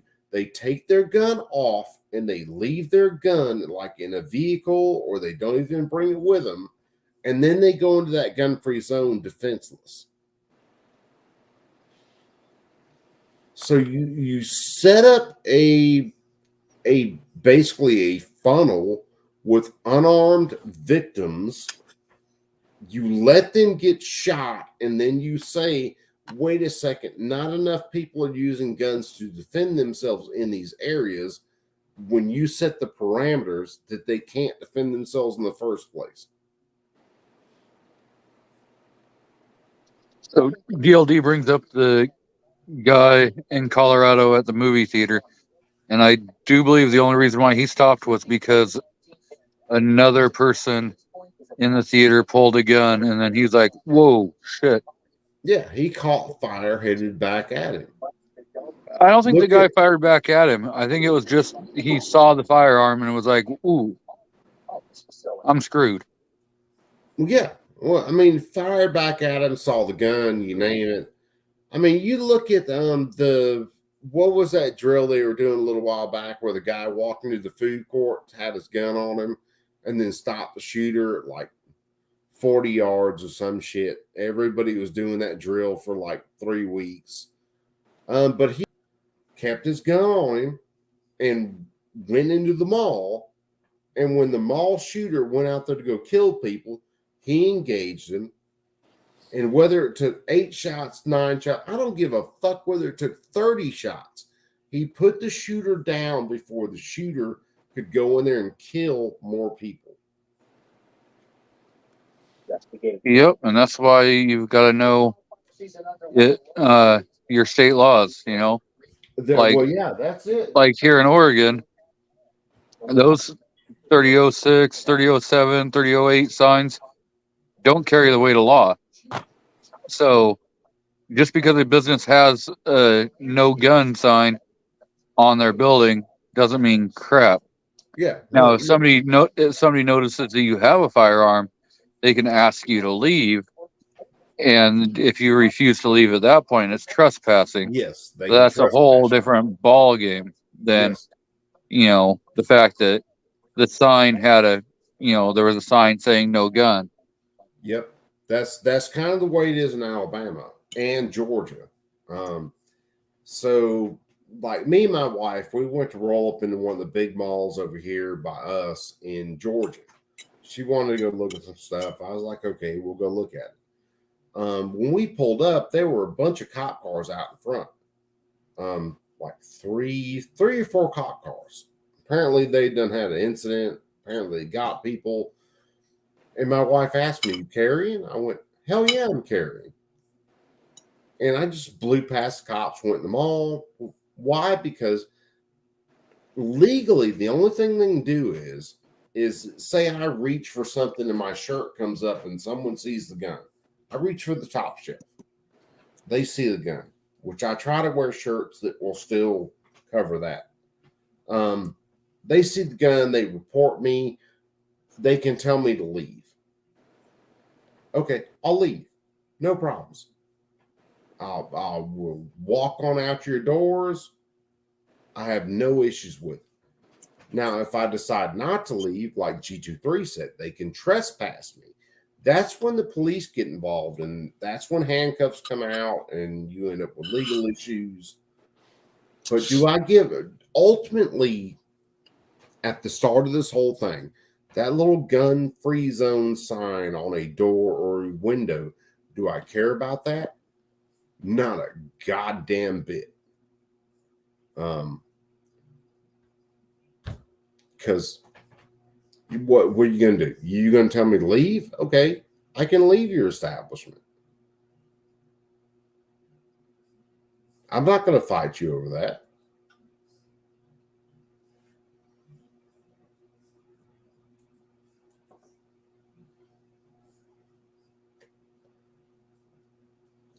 How these little gangbangers that run around that cause the majority of gun crimes, the majority of gun violence, if you want to call it that cause the majority of mass shootings,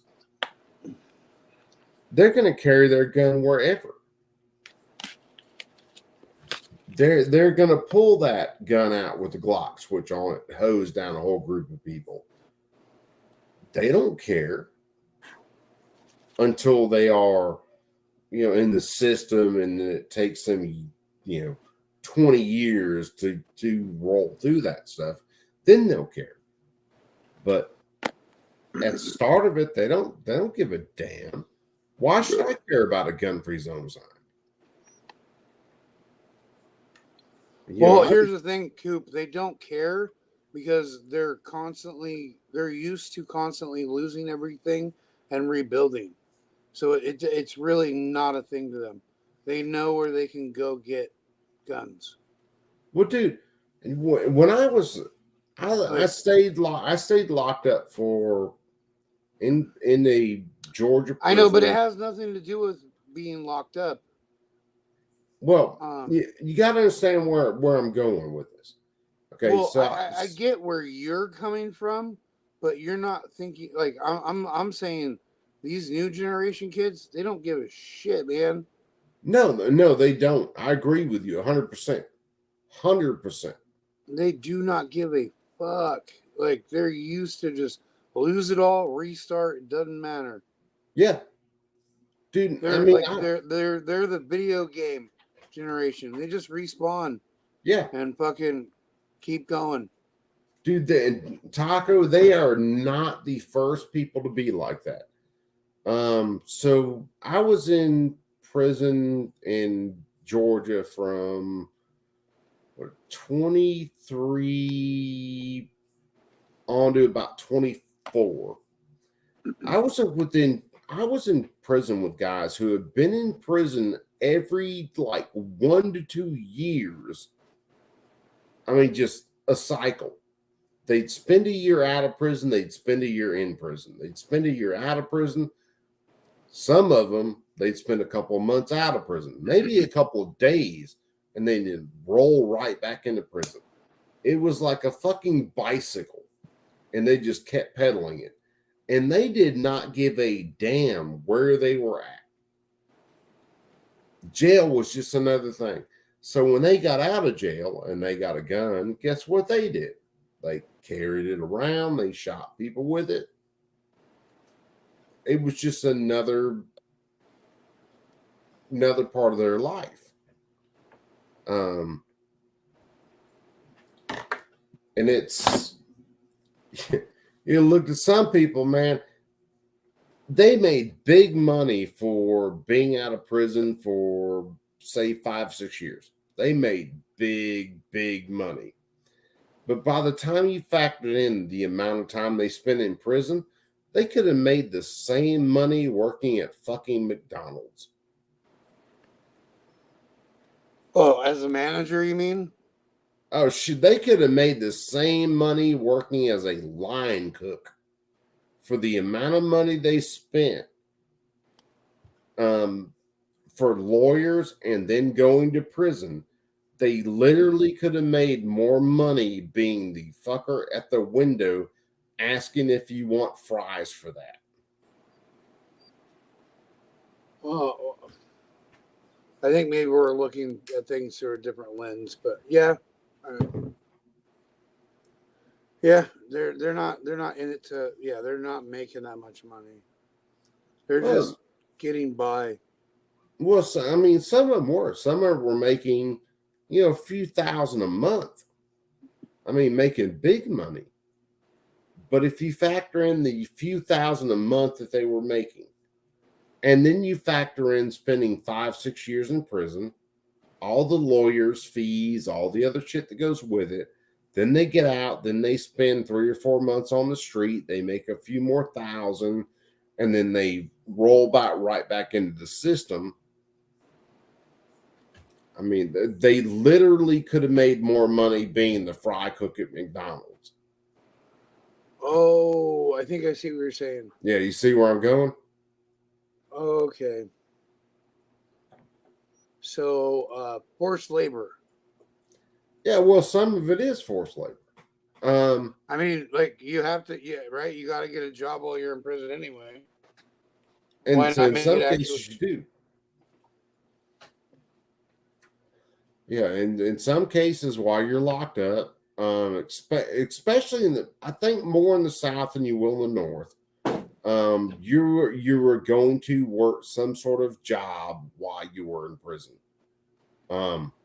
And some of that is meant to be rehabilitative, and Yeah, some of no, it's punitive.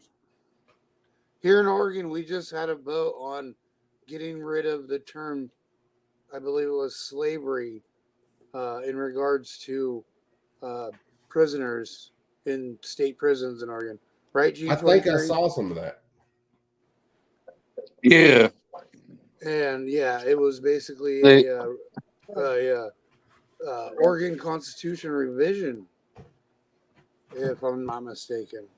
Yeah, I think I saw some of that. And it's, fuck, man. When I first got locked up, I spent 1 or 2 days on basically a truck where we cut ditches and all sorts of stuff. And then I spent the rest of my time on another detail with another area. I'll say that. And the other area that I spent my time with,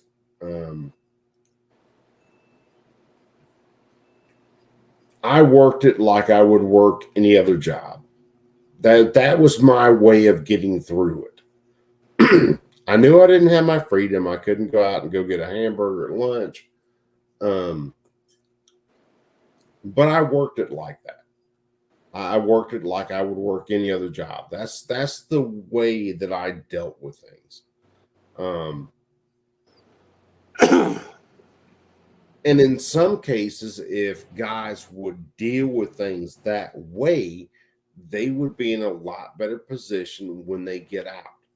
However, when you get out, I had tons of people tell me, just off my normal resume, we like your resume, but we can't hire you because you have this on you, this charge, this whatever.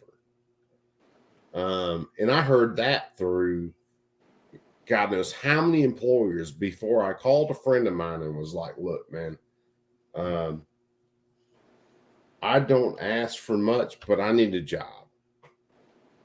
And my buddy, who I'd known long before I got in trouble, said, look, man, come on to work for me.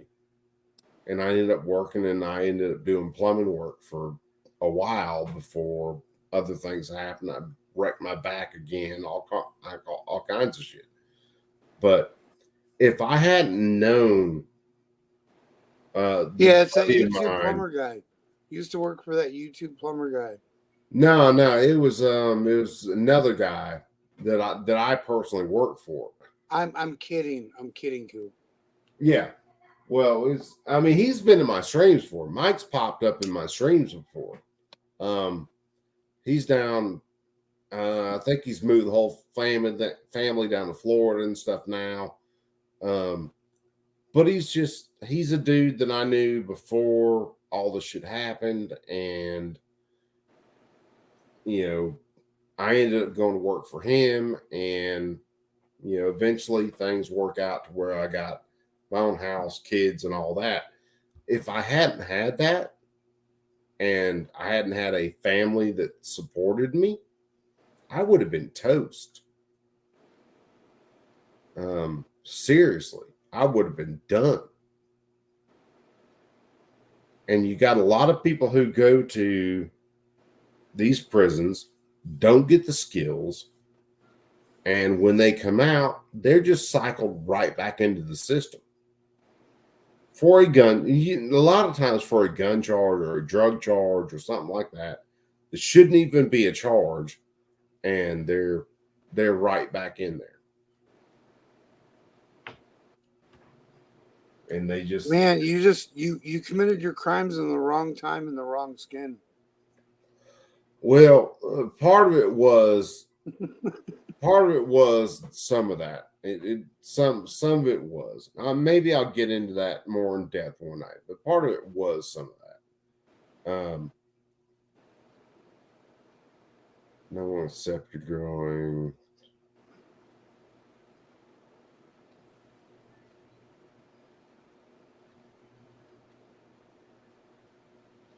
Yeah, Colby, you're right.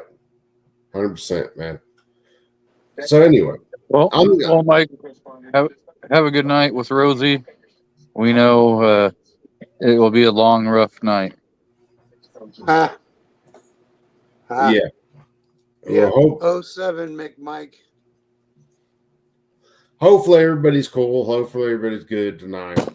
We went through thank God, a short hearing tonight with Matt Gaetz, Marjorie Taylor Greene, and over the ATF. Hopefully the ATF will get shut down in the courts and told to go pound sand. We'll see how that goes. Other than that, I am going to get out of here. So, and this, like I end a lot of them, Dark's got his spiel. I have a much shorter spiel. You guys be cool. Keep that thing on you at all times. Realize the government hates you and they want you freaking dead or enslaved. Hell yeah, brother. And I am out. G23, Taco, you guys take them easy, brothers. We will see you after a while. Deuces. Deuces to that. Seriously. Love you guys. Every one of you.